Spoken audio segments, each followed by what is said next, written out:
ബിസ്മില്ലാഹിർ റഹ്മാനിർ റഹീം. നമ്മളിവിടെ ചർച്ച ചെയ്യുന്നത് സക്കാത്തിൻ്റെ അവകാശികളെക്കുറിച്ചാണ്. സക്കാത്തിൻ്റെ അവകാശികളെക്കുറിച്ച് പറയുമ്പോൾ ചെറുപ്പം മുതലേ നമ്മൾ പഠിച്ചു പോരുന്നതാണ് ഫക്കീർ, മിസ്കീന്. ഫക്കീർ എന്ന് പറഞ്ഞു കഴിഞ്ഞാൽ ഒരാൾക്ക് 100 രൂപ ആവശ്യമുണ്ട്, അയാളുടെ കയ്യിൽ 20-30 രൂപയേ ഉള്ളൂ. മിസ്കീൻ എന്ന് പറഞ്ഞു കഴിഞ്ഞാൽ 100 രൂപ ആവശ്യമുള്ള ഒരാളുടെ കയ്യിൽ 80 രൂപ ഉണ്ട്. ഇപ്പം ഇന്നത്തെ ഒരു സാഹചര്യം നമ്മൾ എടുത്തു നോക്കുകയാണെങ്കിൽ, ഒരു കൂലിപ്പണിക്ക് പോകുന്ന ഒരാൾ, അയാൾക്കൊരു 1000 രൂപ ശമ്പളം ഉണ്ടാവും. ഏത് പണിയാവട്ടെ മിനിമം ഒരു 1000 രൂപ ശമ്പളം ഉണ്ടാവും.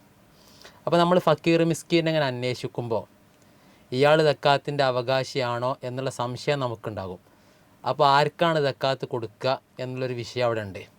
പിന്നെ അതേപോലെ തന്നെ ഗവൺമെൻറ് ജോലിക്കാരന്, ഉദാഹരണം പറയുകയാണെങ്കിൽ ഗവൺമെൻറ് അധ്യാപകന്, അയാൾക്ക് മാസം ഒരു 30,000 രൂപ ശമ്പളം ഉണ്ട് നമ്മൾ സങ്കല്പിക്കുക. അയാൾക്ക് 20,000 രൂപയാണ് ആകെ ചിലവ് വരുന്നത്. അപ്പോൾ അയാളെ കയ്യിൽ ഒരു 10,000 രൂപ എന്തുണ്ടാവും, ബാലൻസ് ആയിട്ടുണ്ടാവും. 10,000 രൂപ ബാലൻസ് ആയിട്ട് അയാളുടെ കയ്യിലുണ്ടാവും. അപ്പോൾ അയാൾ സക്കാത്തിൻ്റെ അവകാശിയാകൂല എന്ന് നമുക്ക് ഉറപ്പാണ്. അപ്പോൾ എങ്ങനെയാണ് നമ്മൾ ഫക്കീർ, മിസ്കീന്മാരെ കണ്ടെത്തുക എന്നുള്ളതാണ്. ബിസ്മില്ലാഹിർ റഹ്മാനിർ റഹീം. അൽഹംദുലില്ലാഹി റബ്ബിൽ ആലമീൻ വസ്സലാത്തു വസ്സലാമു അലാ സയ്യിദിൽ മുർസലീൻ വഅലാ ആലിഹി വസ്വഹ്ബിഹി അജ്മഈൻ. അമ്മാ ബഅദ്. ഫനഷ്ഹദു അല്ലാ ഇലാഹ ഇല്ലല്ലാഹ് വനഷ്ഹദു അന്ന മുഹമ്മദുർ റസൂലുള്ളാഹ്. സക്കാത്തിന് 8 അവകാശികളുണ്ട്. അതിൽ ഫക്കീർ, മിസ്കീൻ അവരെക്കുറിച്ചാണ് ഇപ്പോൾ ഇവിടെ ചർച്ച നടക്കുന്നത്. അപ്പോൾ ഇവിടെ ചോദ്യത്തിൽ വന്നത്, നമ്മുടെ നാട്ടിലുള്ള ആളുകൾ കൂലിപ്പണിക്ക് പോകുന്നവരുണ്ട്. 800, 1000 അവരിപ്പോൾ നിലവിലെ 2026 സാഹചര്യം അനുസരിച്ച് 800, 1000, 1200 ഒക്കെ ശരാശരി വരുമാനം നേടുന്നുണ്ടാകും. അതേപോലെ തെങ്ങുമ്മ കയറിയിട്ട് തേങ്ങ എടുക്കുന്ന ആളുകളുണ്ടാവും. അവരും ചിലപ്പോൾ ഒരു ദിവസം 2000 ചിലപ്പോൾ സമ്പാദിക്കുന്നുണ്ടാവും. എന്നാൽ ചില ദിവസം 2, 3, 4 ദിവസം ചിലപ്പോൾ പണി ഉണ്ടാവില്ല. ഇങ്ങനെ കുറേ ആളുകളുണ്ട്. അപ്പോൾ നമ്മളൊരു സക്കാത്ത് കൊടുക്കേണ്ടി വരുമ്പോൾ നമ്മൾ പഠിച്ചൊരു മാനദണ്ഡം ഉണ്ട് നേരത്തെ. 100 ആവശ്യമുള്ളിടത്ത് 20, 30 കയ്യിലുള്ളൂ, അല്ലെങ്കിൽ 80, 90 ഉള്ളൂ. ഇത്തരം ആളുകൾക്കാണ് കൊടുക്കേണ്ടത്. അപ്പോൾ ഈ അതേ സമയത്ത് നമ്മുടെ നാട്ടിൽ കൂലിപ്പണിക്കാരെയും നമ്മുടെ അയൽവാസികളായ ഇത്തരം ആളുകളെയൊക്കെ നോക്കുമ്പോൾ ഇവർ അവകാശിയാണോ അല്ലേ എന്നൊരു കൺഫ്യൂഷൻ വരികയും ചെയ്യും. അപ്പോൾ എന്താണ് പരിഹാരം, എങ്ങനെയാണ് കൃത്യമായി അവകാശികളെ വേർതിരിച്ച് മനസ്സിലാക്കുക എന്നാണ് ചോദ്യത്തിൻ്റെ ആകത്തുക. അവിടെ ഫക്കീറോ മിസ്കീനോ ആരാണ് എന്ന് പറയുന്നതിന് മുമ്പ് സക്കാത്ത് വാങ്ങാൻ പറ്റാത്ത സമ്പന്നൻ ആരാണെന്ന് നമ്മൾ മനസ്സിലാക്കിയാൽ മതി. സക്കാത്ത് സ്വീകരിക്കാൻ പറ്റാത്ത സമ്പന്നൻ എന്നതുകൊണ്ട് ഉദ്ദേശിക്കുന്നത് ഒരാൾക്ക് അനിവാര്യമായ ആവശ്യങ്ങൾ ഉണ്ടാകും. അവിടെ തുഹ്ഫ പറയുന്നുണ്ട്, ഒരാളുടെ ആവശ്യങ്ങൾ മിൻ മത്വാമിൻ വ മസ്കനിൻ, മിൻ മത്വാമിൻ വ മൽബസിൻ വ മസ്കനിൻ വ സായിരി മാ ലാ ബുദ്ദ മിൻഹു ലിനഫ്സിഹി വ മമൂനിഹി അല്ലദീ തൽസമുഹു മുഅ്നതുഹു. സ്വന്തം ആവശ്യത്തിന്, അതേപോലെ താൻ ചെലവ് കൊടുക്കൽ ബാധ്യതയുള്ളവർക്ക് അനിവാര്യമായതെല്ലാം കഴിച്ചിട്ടും അല്ലെങ്കിൽ അതെല്ലാം നിറവേറിപ്പോകാനുള്ള സാമ്പത്തിക ശേഷി ഉള്ള ആൾ, അദ്ദേഹം സമ്പന്നനാണ്. അദ്ദേഹം ഫക്കീറിലോ മിസ്കീനിലോ പെടില്ല. ഫക്കീർ, മിസ്കീൻ എന്ന കാറ്റഗറിയിൽ അദ്ദേഹം സക്കാത്തിൻ്റെ അവകാശിയല്ല. അപ്പോൾ ഒരാളുടെ അനിവാര്യത എന്താണ്? മിൻ മത്വാമിൻ എന്ന് പറഞ്ഞു, അയാൾക്ക് കഴിക്കാനുള്ള ഭക്ഷണത്തിന് വേണ്ട വരുമാനം വേണം. വസ്ത്രം, വീടിനുള്ള ആസ്തി വേണം, അല്ലെങ്കിൽ വീട് വേണം. അതേപോലെ മറ്റ് അനിവാര്യമായതിൽ വീട്ടിലേക്കുള്ള വഴി അനിവാര്യതയാണ്. വീട് മാത്രം പോരാ, ഭക്ഷണം കഴിച്ചാൽ വിസർജിക്കേണ്ടി വരും, അപ്പോൾ ടോയ്ലറ്റ് അനിവാര്യതയാണ്. വീട്ടിൽ താമസിക്കുമ്പോൾ വെള്ളം കുടിക്കണമെങ്കിൽ കിണർ വേണ്ടി വരും, ഇത് അനിവാര്യതയാണ്. വീട്ടിൻ്റെ ചില ആവശ്യങ്ങൾക്ക് ചിലപ്പം അല്പം മുറ്റമൊക്കെ ആവശ്യം ഉണ്ടാകും. എന്തെങ്കിലും സംഗതിക്ക് ഇറങ്ങാൻ പല അത്യാവശ്യങ്ങളുണ്ടാവും, മുറ്റത്തേക്ക് ഇറങ്ങേണ്ട അത്യാവശ്യങ്ങളുണ്ടാവും. മുറ്റം അനിവാര്യമാണ്. ഇതൊക്കെ ഒരു മനുഷ്യൻ്റെ അനിവാര്യതയാണ്. ഇതെല്ലാം ഉണ്ട്. പിന്നെ അദ്ദേഹത്തിന് ഭക്ഷണം കഴിക്കാനും അദ്ദേഹത്തിൻ്റെ ഭാര്യക്കും മക്കൾക്കും വെള്ളം കൊടുക്കാനും പിന്നെ വസ്ത്രത്തിനും സ്വന്തത്തിനും ഈ ആവശ്യങ്ങളൊക്കെ നിർവഹിക്കാനുള്ള സാമ്പത്തിക സ്ഥിതിയുണ്ട്. എന്നാൽ അയാൾ സക്കാത്തിൻ്റെ അവകാശിയല്ല, അയാൾ ഫക്കീറോ മിസ്കീനോ അല്ല. ഇതൊന്നും ഇല്ലാത്ത ആളാണ് ഫക്കീറിലും മിസ്കീനിലും പെടുക. ഇത് മനസ്സിലാക്കിയാൽ വളരെ എളുപ്പമുണ്ട്. ഇപ്പം നിങ്ങൾ ചോദിച്ചല്ലോ, കൂലിപ്പണിക്ക് പോയി 1000 സമ്പാദിക്കുന്ന ആൾ സക്കാത്തിൻ്റെ അവകാശിയാകുമെന്നാണ് ഇപ്പോൾ ചുരുക്ക ചോദ്യം. അവിടെ നമുക്ക് ചോദിക്കാനുള്ളത്, അദ്ദേഹത്തിന് കൂലിക്ക് പോയി അദ്ദേഹം സമ്പാദിച്ചു കൊണ്ടുവരുന്നത് കൊണ്ട് സ്വന്തം വീട്ടിലെ ഭാര്യക്കും മക്കൾക്കും അദ്ദേഹത്തിനും ചെലവിന് അത് മതിയാകുന്നുണ്ടാകും. അദ്ദേഹത്തിന് വീടുണ്ടോ എന്നൊരു ചോദ്യമുണ്ട്. അദ്ദേഹത്തിനിപ്പം കല്യാണം കഴിച്ച ആളാണെങ്കിൽ ഭാര്യയ്ക്ക് വീട് വെച്ചു കൊടുക്കൽ അദ്ദേഹത്തിൻ്റെ നിർബന്ധ ബാധ്യതയാണ്. ഇപ്പം അദ്ദേഹത്തിന് വീടില്ല എന്ന് വിചാരിക്കുക. അപ്പോൾ വീടില്ലാത്തതിൻ്റെ പേരിൽ അദ്ദേഹം ഇസ്ലാം പറഞ്ഞ സമ്പന്നൻ അല്ല. അതുകൊണ്ട് അദ്ദേഹം ഫക്കീറിലോ മിസ്കീനിലോ പെടും. ഇനി ഫക്കീറും മിസ്കീനും തമ്മിലെ ഡിഫറൻസ് എന്താണെന്ന് ശേഷം വിശദീകരിക്കാം. അപ്പോൾ വീടില്ല എന്ന പേരിൽ അദ്ദേഹം സക്കാത്തിൻ്റെ അവകാശിയാണ്. ഇനി നിങ്ങൾ അതിൻ്റെ ഇടയ്ക്ക് പറഞ്ഞു ഒരു ഗവൺമെൻറ് സ്കൂളിൽ വർക്ക് ചെയ്യുന്ന ആൾ അല്ലെങ്കിൽ ഗവൺമെൻറ് ഉദ്യോഗസ്ഥൻ, അദ്ദേഹത്തിൻ്റെ മാസത്തിലെ നിലവിലെ സാലറി 30,000 രൂപയാണെന്ന് വിചാരിക്കുക. അദ്ദേഹത്തിനും ഭാര്യക്കും മക്കൾക്കൊക്കെ ചെലവിന് മാസത്തിൽ 20,000 ആവശ്യമുള്ളൂ. ഇങ്ങനെയാണെങ്കിൽ അദ്ദേഹം ഒരിക്കലും സക്കാത്തിൻ്റെ അവകാശി ആവൂലല്ലോ എന്ന രൂപത്തിൽ ചോദ്യത്തിൽ എന്താക്കി പരാമർശിച്ചു. അവിടെ ഒരു ചോദ്യമുണ്ട്.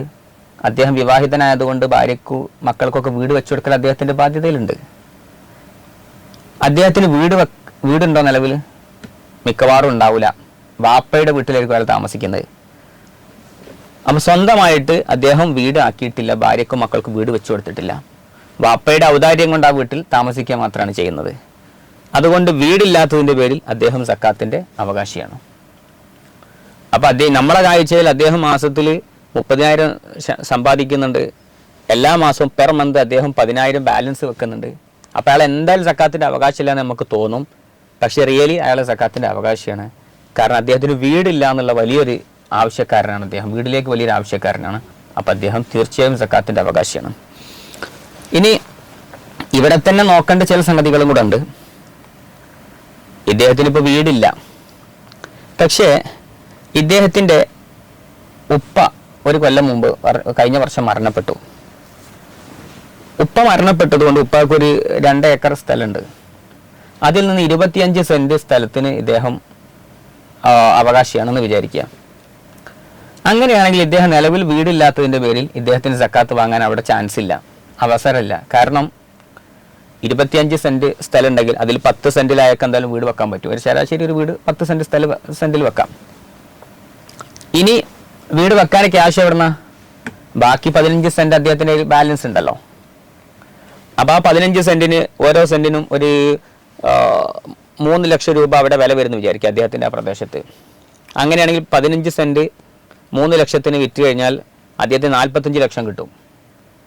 അപ്പോൾ ഒരു ശരാശരി വീട് വെക്കാൻ ഒരു 45 ലക്ഷം ഒന്നും വേണ്ട, ഇന്നത്തെ കണ്ടീഷനല്ല പറയുന്നത്. അപ്പോൾ ഏതായാലും അദ്ദേഹത്തിന് വീട് വെക്കാനുള്ള ആസ്തിയുണ്ട്. അപ്പോൾ അയാൾ സക്കാത്തിൻ്റെ അവകാശിയല്ല.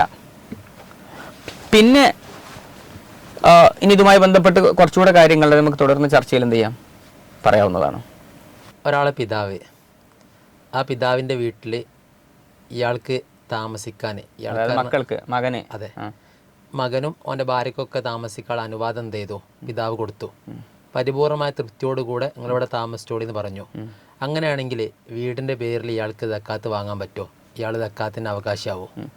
അതായത് വീടില്ലാത്തതിൻ്റെ പേരിൽ സക്കാത്ത് വാങ്ങാമെന്ന് നേരത്തെ നമ്മൾ പറഞ്ഞു. അപ്പോൾ വരുന്നൊരു ചോദ്യമാണ്, വീട് ഉപ്പ മകനും മകൻ്റെ ഭാര്യക്കും മക്കൾക്കൊക്കെ താമസിക്കാൻ വേണ്ടി വീട് അനുവദിച്ചു കൊടുത്തിട്ടുണ്ട്, ഉപ്പ തൃപ്തിപ്പെട്ട് അനുവദിച്ചിട്ടുണ്ട്. എന്നാൽ ഈ മകന് വീടില്ല എന്നതിൻ്റെ പേരിൽ സക്കാത്ത് വാങ്ങാൻ പറ്റുമോ എന്നാണ് ചോദ്യം. അതെ, ഇവിടെയും ആ മകന് വീടില്ല എന്നതിൻ്റെ പേരിൽ സക്കാത്ത് വാങ്ങാം. അതായത് പിതാവ് വീട് കൊടുത്തിട്ടുണ്ടെങ്കിലും അത് അദ്ദേഹത്തിൻ്റെ വക തബറു സൗജന്യമായി അദ്ദേഹം കൊടുത്തതാണ്, ഔദാര്യമാണ്, പിതാവിൻ്റെ ഔദാര്യമാണ്. മുതിർന്ന മക്കൾക്ക് ചെലവ് കൊടുക്കൽ വാപ്പയുടെ ബാധ്യതയിലില്ല. ജോലിയെടുക്കാനുള്ള ശേഷിയെത്തിയ മുതിർന്ന മക്കൾക്ക് ചെലവ് കൊടുക്കേണ്ട ബാധ്യത വാപ്പയ്ക്കില്ല. ഇനി അതേ മകൻ്റെ ഭാര്യയ്ക്ക് തീരെ കൊടുക്കേണ്ട ബാധ്യത വാപ്പയ്ക്ക് തീരെ വരുന്നില്ല. അപ്പം മകൻ കല്യാണം കഴിച്ചാൽ അവൻ്റെ ഭാര്യയ്ക്ക് വീട് വെച്ചു കൊടുക്കേണ്ട ബാധ്യത അവൻ്റെ മേലിലാണ്. അപ്പോൾ അവൻ്റെ ഭാര്യയ്ക്ക് വീട് നൽകുക എന്നുള്ളത് വാപ്പൻ്റെ മേലിൽ ഒരിക്കലും ബാധ്യതയിലില്ല. അപ്പം തികച്ചും വാപ്പ ഇദ്ദേഹത്തിനും ഭാര്യയ്ക്കും താമസിക്കാനുള്ള വീട് വാപ്പയുടെ വക സൗജന്യമായി ലഭിക്കുന്നതാണ്. സൗജന്യമായി ലഭിക്കുന്നത് കൊണ്ട് ഒരാളുടെ ആവശ്യം നിറവേറുന്നുണ്ടെങ്കിലും അയാൾക്ക് സക്കാത്ത് വാങ്ങാമെന്നാണ് ഇസ്ലാം പറയുന്നത്. കാരണം സൗജന്യം എപ്പോഴും പിൻവലിക്കപ്പെടാം. ഇനി പിൻവലിച്ചാലില്ലെങ്കിലും മറ്റൊരാളുടെ ഔദാര്യത്തിന് കീഴിലായതുകൊണ്ട് അയാൾ സക്കാത്തിൻ്റെ അവകാശി തന്നെയാണ്. അതേസമയത്ത്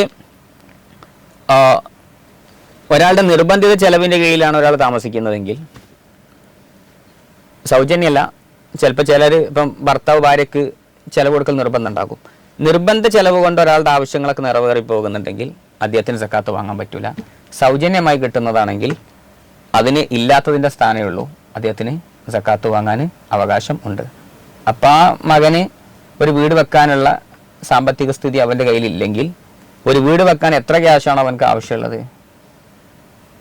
അവന് വേറെ ആസ്തിയൊന്നുമില്ലെങ്കിൽ അത്രയും ക്യാഷ് അദ്ദേഹത്തിന് എന്ത് ചെയ്യാൻ പറ്റും, സക്കാത്തായിട്ട് സ്വീകരിക്കാൻ പറ്റും. അപ്പം നമ്മളെ കാഴ്ചയിൽ അത് വലിയ സമ്പന്നനാണ്, ഗവൺമെൻറ് സ്കൂളിലെ ജോലിക്കാരനാണ്. പക്ഷെ പലപ്പോഴും അദ്ദേഹത്തിന് എന്താക്കാൻ പറ്റും, സക്കാത്ത് മേൽപ്പറഞ്ഞ നിബന്ധനകളോടുകൂടി വാങ്ങാൻ പറ്റുന്നതാണ്. വീടിനെ കുറിച്ച് പറഞ്ഞല്ലോ, പല ആളുകളും പല നിലക്കുള്ള വീടുകളാണ് എടുക്കുന്നത്. ചിലത് 20 ലക്ഷം ഉണ്ടാവും, ചിലത് 30 ലക്ഷം ഉണ്ടാവും, ചിലത് 50 ലക്ഷം ഉണ്ടാവും, ചിലത് കോടികളെ വീട് വരെ ഇന്ന് നമ്മൾ കാണുന്നുണ്ട്. അപ്പോൾ ഈ സക്കാത്തിന് അവകാശമായ ഒരാൾ, അതായത് വീടിന് വേണ്ടി സക്കാത്ത് വാങ്ങണം നമ്മൾ സങ്കല്പിക്കുക. അപ്പോൾ അയാൾ ഏത് നിലക്കുള്ള വീടിന് വേണ്ടിയാണ് സക്കാത്ത് വാങ്ങേണ്ടത്? അത് 10 ലക്ഷത്തിൻ്റെ ആണോ, 20 ലക്ഷത്തിൻ്റെ ആണോ, 50 ലക്ഷത്തിൻ്റെ ആണോ, എങ്ങനെയാണ് വാങ്ങേണ്ടത്? അതായത് സക്കാത്തിൻ്റെ അവകാശി ആവാൻ വീടില്ലാത്ത ഒരാൾ, അദ്ദേഹത്തിന് വീടിനുള്ള സാമ്പത്തിക ശേഷി നിലവിലില്ലെങ്കിൽ അയാൾക്ക് നമ്മൾ സക്കാത്ത് വാങ്ങാമെന്ന് പറഞ്ഞു. അപ്പോൾ അതിൻ്റെ ഉപചോദ്യമായിട്ട് അതിന് അനുബന്ധമായി വരുന്നൊരു സംശയമാണ്, ഇന്ന് വീട് പല രൂപത്തിലുണ്ട്. കോടികളുടെ വീടും വെക്കുന്നുണ്ട്, 5 ലക്ഷത്തിൻ്റെ വീടും വെക്കുന്നുണ്ടാവും.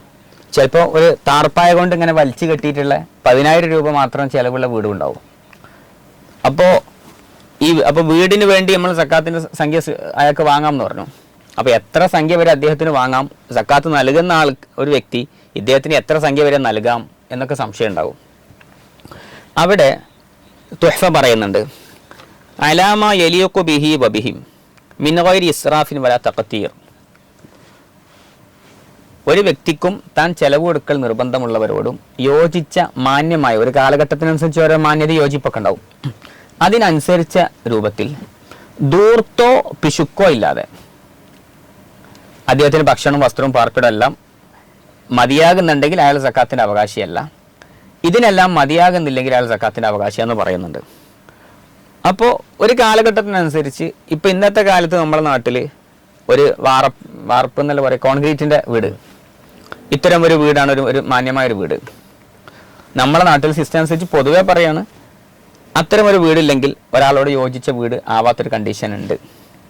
ഈ വീട് തേച്ചിട്ടില്ല, അല്ലെ അടിഭാഗം എന്തെങ്കിലും സംവിധാനം ചെയ്തിട്ടില്ല, ഇങ്ങനെയൊക്കെ ആകുമ്പോൾ ഒരു അനൗചിത്യം, എന്തോ ഒരു പ്രശ്നം ഉണ്ട് അവിടെ. ഒരു സമൂഹത്തിൽ താമസിക്കുമ്പോൾ എന്തോ ഒരു പോരായ്മ അനുഭവപ്പെടും. അതേ സമയത്ത് കേരളത്തിൻ്റെ പുറത്തുള്ള ഏതെങ്കിലും ഒരു സ്റ്റേറ്റിൽ ചിലപ്പോൾ ഇങ്ങനെ തന്നെ ആയിക്കൊള്ളണമെന്ന് ഇല്ല, അതിൽ ചിലപ്പോൾ മാനദണ്ഡം വ്യത്യാസം ഉണ്ടാകും. അപ്പോൾ ഇയാളെ 2 മക്കളും ഭാര്യയും എല്ലാം ഉണ്ട്. അപ്പോൾ അവർക്ക് താമസിക്കാൻ ഒരു സാധാരണഗതിയിൽ അവരെ പോലത്തെ ഒരാൾക്ക് ആവശ്യമുള്ള ഒരു വീട്, ഒരു മാന്യമായ വീട്, അതിനു വേണ്ടിയുള്ള ക്യാഷ് ഇയാൾക്കില്ലെങ്കിൽ അത്രയും ക്യാഷ് സക്കാത്തായിട്ട് സ്വീകരിക്കാവുന്നതാണ്.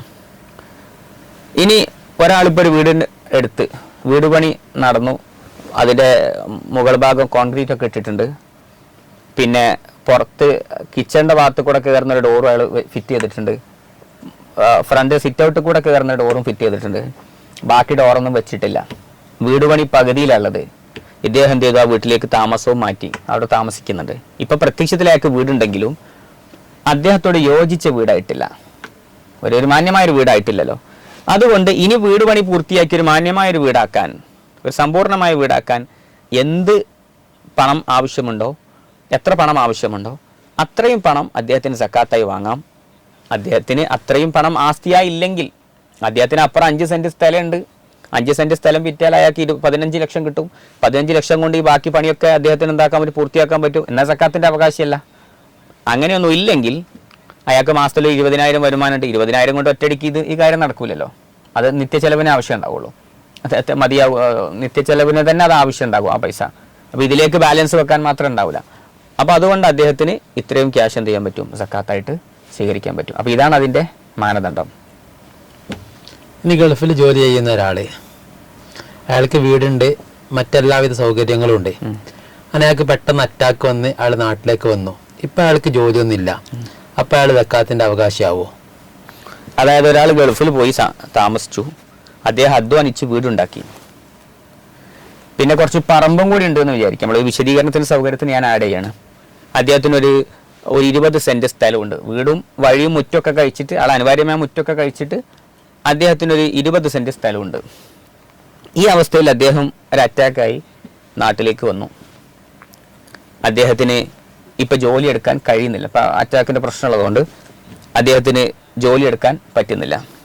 ഇനി അദ്ദേഹത്തിന് അടങ്ങി ഒതുങ്ങി വീടിൻ്റെ ഉള്ളിൽ നിന്നുകൊണ്ട് ചെയ്യാൻ പറ്റുന്ന ലളിതമായ മറ്റെന്ത് ഓൺലൈനിലൂടെ എന്തെങ്കിലും ഹലാലായ വരുമാനം ഉണ്ടാക്കുന്ന വഴികൾ അയാൾക്ക് അറിഞ്ഞും ചെയ്തുവിടാം. അറിയുകയില്ല, അങ്ങനെയാണെന്ന് വിചാരിക്കുക. ഇത്തരം വ്യക്തിക്ക് സക്കാത്ത് വാങ്ങാൻ പറ്റുമോ എന്ന് ചോദിച്ചാൽ അയാൾക്ക് സക്കാത്ത് വാങ്ങാൻ പറ്റുന്ന രീതിയുണ്ട്, പറ്റാത്ത രീതിയുണ്ട്. ഇപ്പം ഞാൻ ഈ പറഞ്ഞ ഉദാഹരണത്തിൽ അദ്ദേഹത്തിന് 20 സെൻറ്റ് സ്ഥലം അപ്പുറമുണ്ട്. 20 സെൻറ്റ് സ്ഥലമുണ്ട്. 20 സെൻറ്റ് സ്ഥലം അദ്ദേഹത്തിന് ഉണ്ടെങ്കിൽ അവിടെ ഒരു ചോദ്യമുണ്ട്. അദ്ദേഹത്തിന് ഇപ്പം എത്ര വയസ്സായിട്ടുണ്ടാവും? ഒരു സങ്കല്പിച്ച് പറഞ്ഞോളി. ഒരു 35 വയസ്സ്. 35 വയസ്സ്. ഇപ്പം അദ്ദേഹത്തിന് 35 വയസ്സ്. അദ്ദേഹത്തിന് എത്ര മക്കളുണ്ട്? ഒരു 3 മക്കളുണ്ട്. 3 മക്കളും ഭാര്യയും ഉണ്ടെന്ന് വിചാരിക്കുക.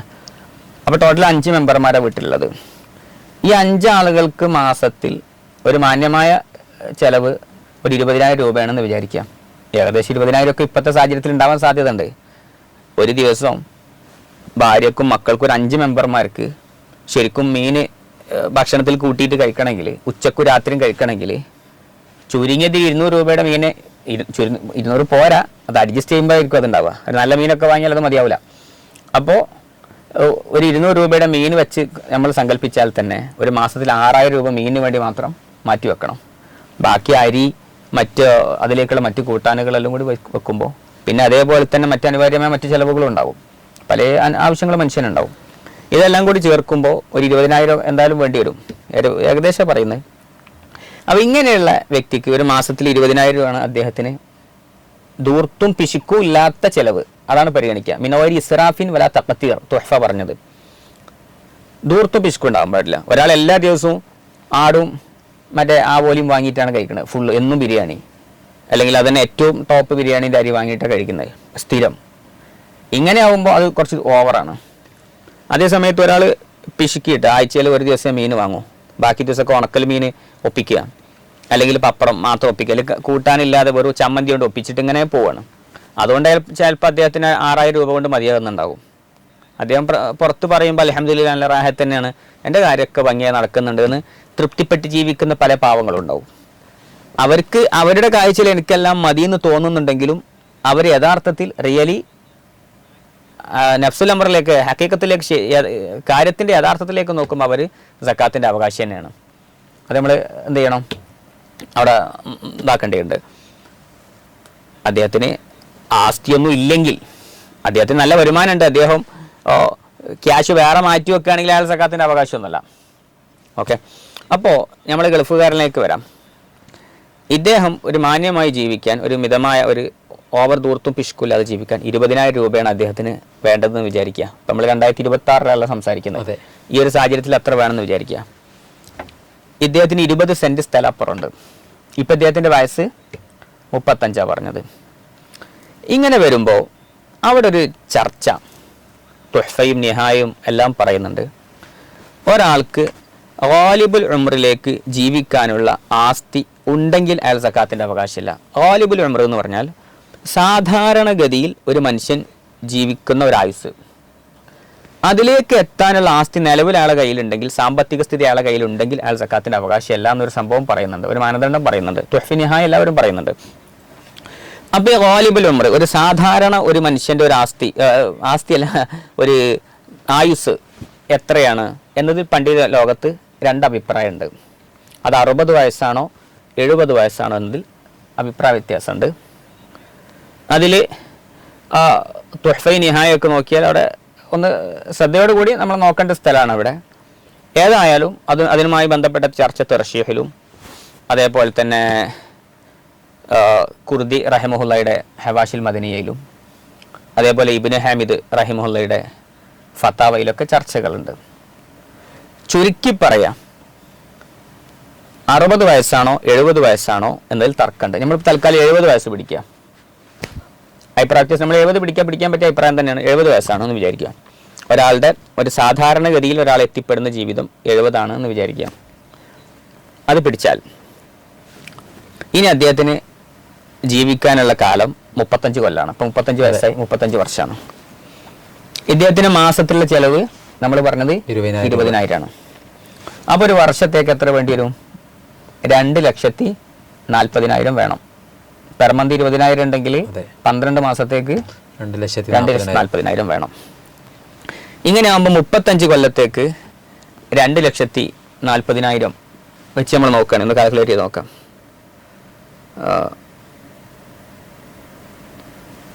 എത്ര വരും? 35 കൊല്ലത്തേക്ക് 35 × 2,40,000 84 ലക്ഷം രൂപയാണ് വരിക. 84 ലക്ഷം രൂപയാണ് വരിക. ഇപ്പൊ അദ്ദേഹത്തെ കുറിച്ച് നമ്മൾ പറഞ്ഞു, അദ്ദേഹത്തിന് 20 സെന്റ് ഉണ്ട്, 20 സെന്റ് സ്ഥലം ഉണ്ടെന്ന് പറഞ്ഞു. അദ്ദേഹത്തിന്റെ ആ സ്ഥലം വിറ്റാൽ ഒരു സെന്റിന് 4 ലക്ഷം രൂപ കിട്ടുമെന്ന് വിചാരിക്കുക. അങ്ങനെയാണെങ്കിൽ ആ സ്ഥലം മുഴുവൻ വിറ്റ് കഴിഞ്ഞാൽ അദ്ദേഹത്തിന് 80 ലക്ഷം രൂപ കിട്ടും. നമ്മളിപ്പോൾ 84 ലക്ഷം പറഞ്ഞത് അല്ലേ? അപ്പൊ അദ്ദേഹം 4 ലക്ഷത്തിന് അയാൾ സക്കാത്തിന്റെ അവകാശിയാണ്. 4 ലക്ഷം വരെ അയാൾക്ക് എന്താക്കാം? സക്കാത്ത് വാങ്ങാം. ഇനി അദ്ദേഹം തന്നെ ഇനി അദ്ദേഹത്തിന്റെ സ്ഥലത്തിന്റെ വില 4.5 ലക്ഷം ഉണ്ടെന്ന് സങ്കല്പിക്കുക.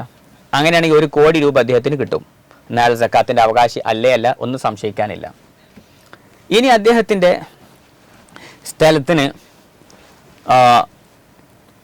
1 ലക്ഷം രൂപ അവിടെ കിട്ടുള്ളൂ എന്ന് വിചാരിക്കുക ആ പ്രദേശത്ത്. അപ്പോൾ 20 ലക്ഷം രൂപ അദ്ദേഹത്തിന് ലഭിക്കും.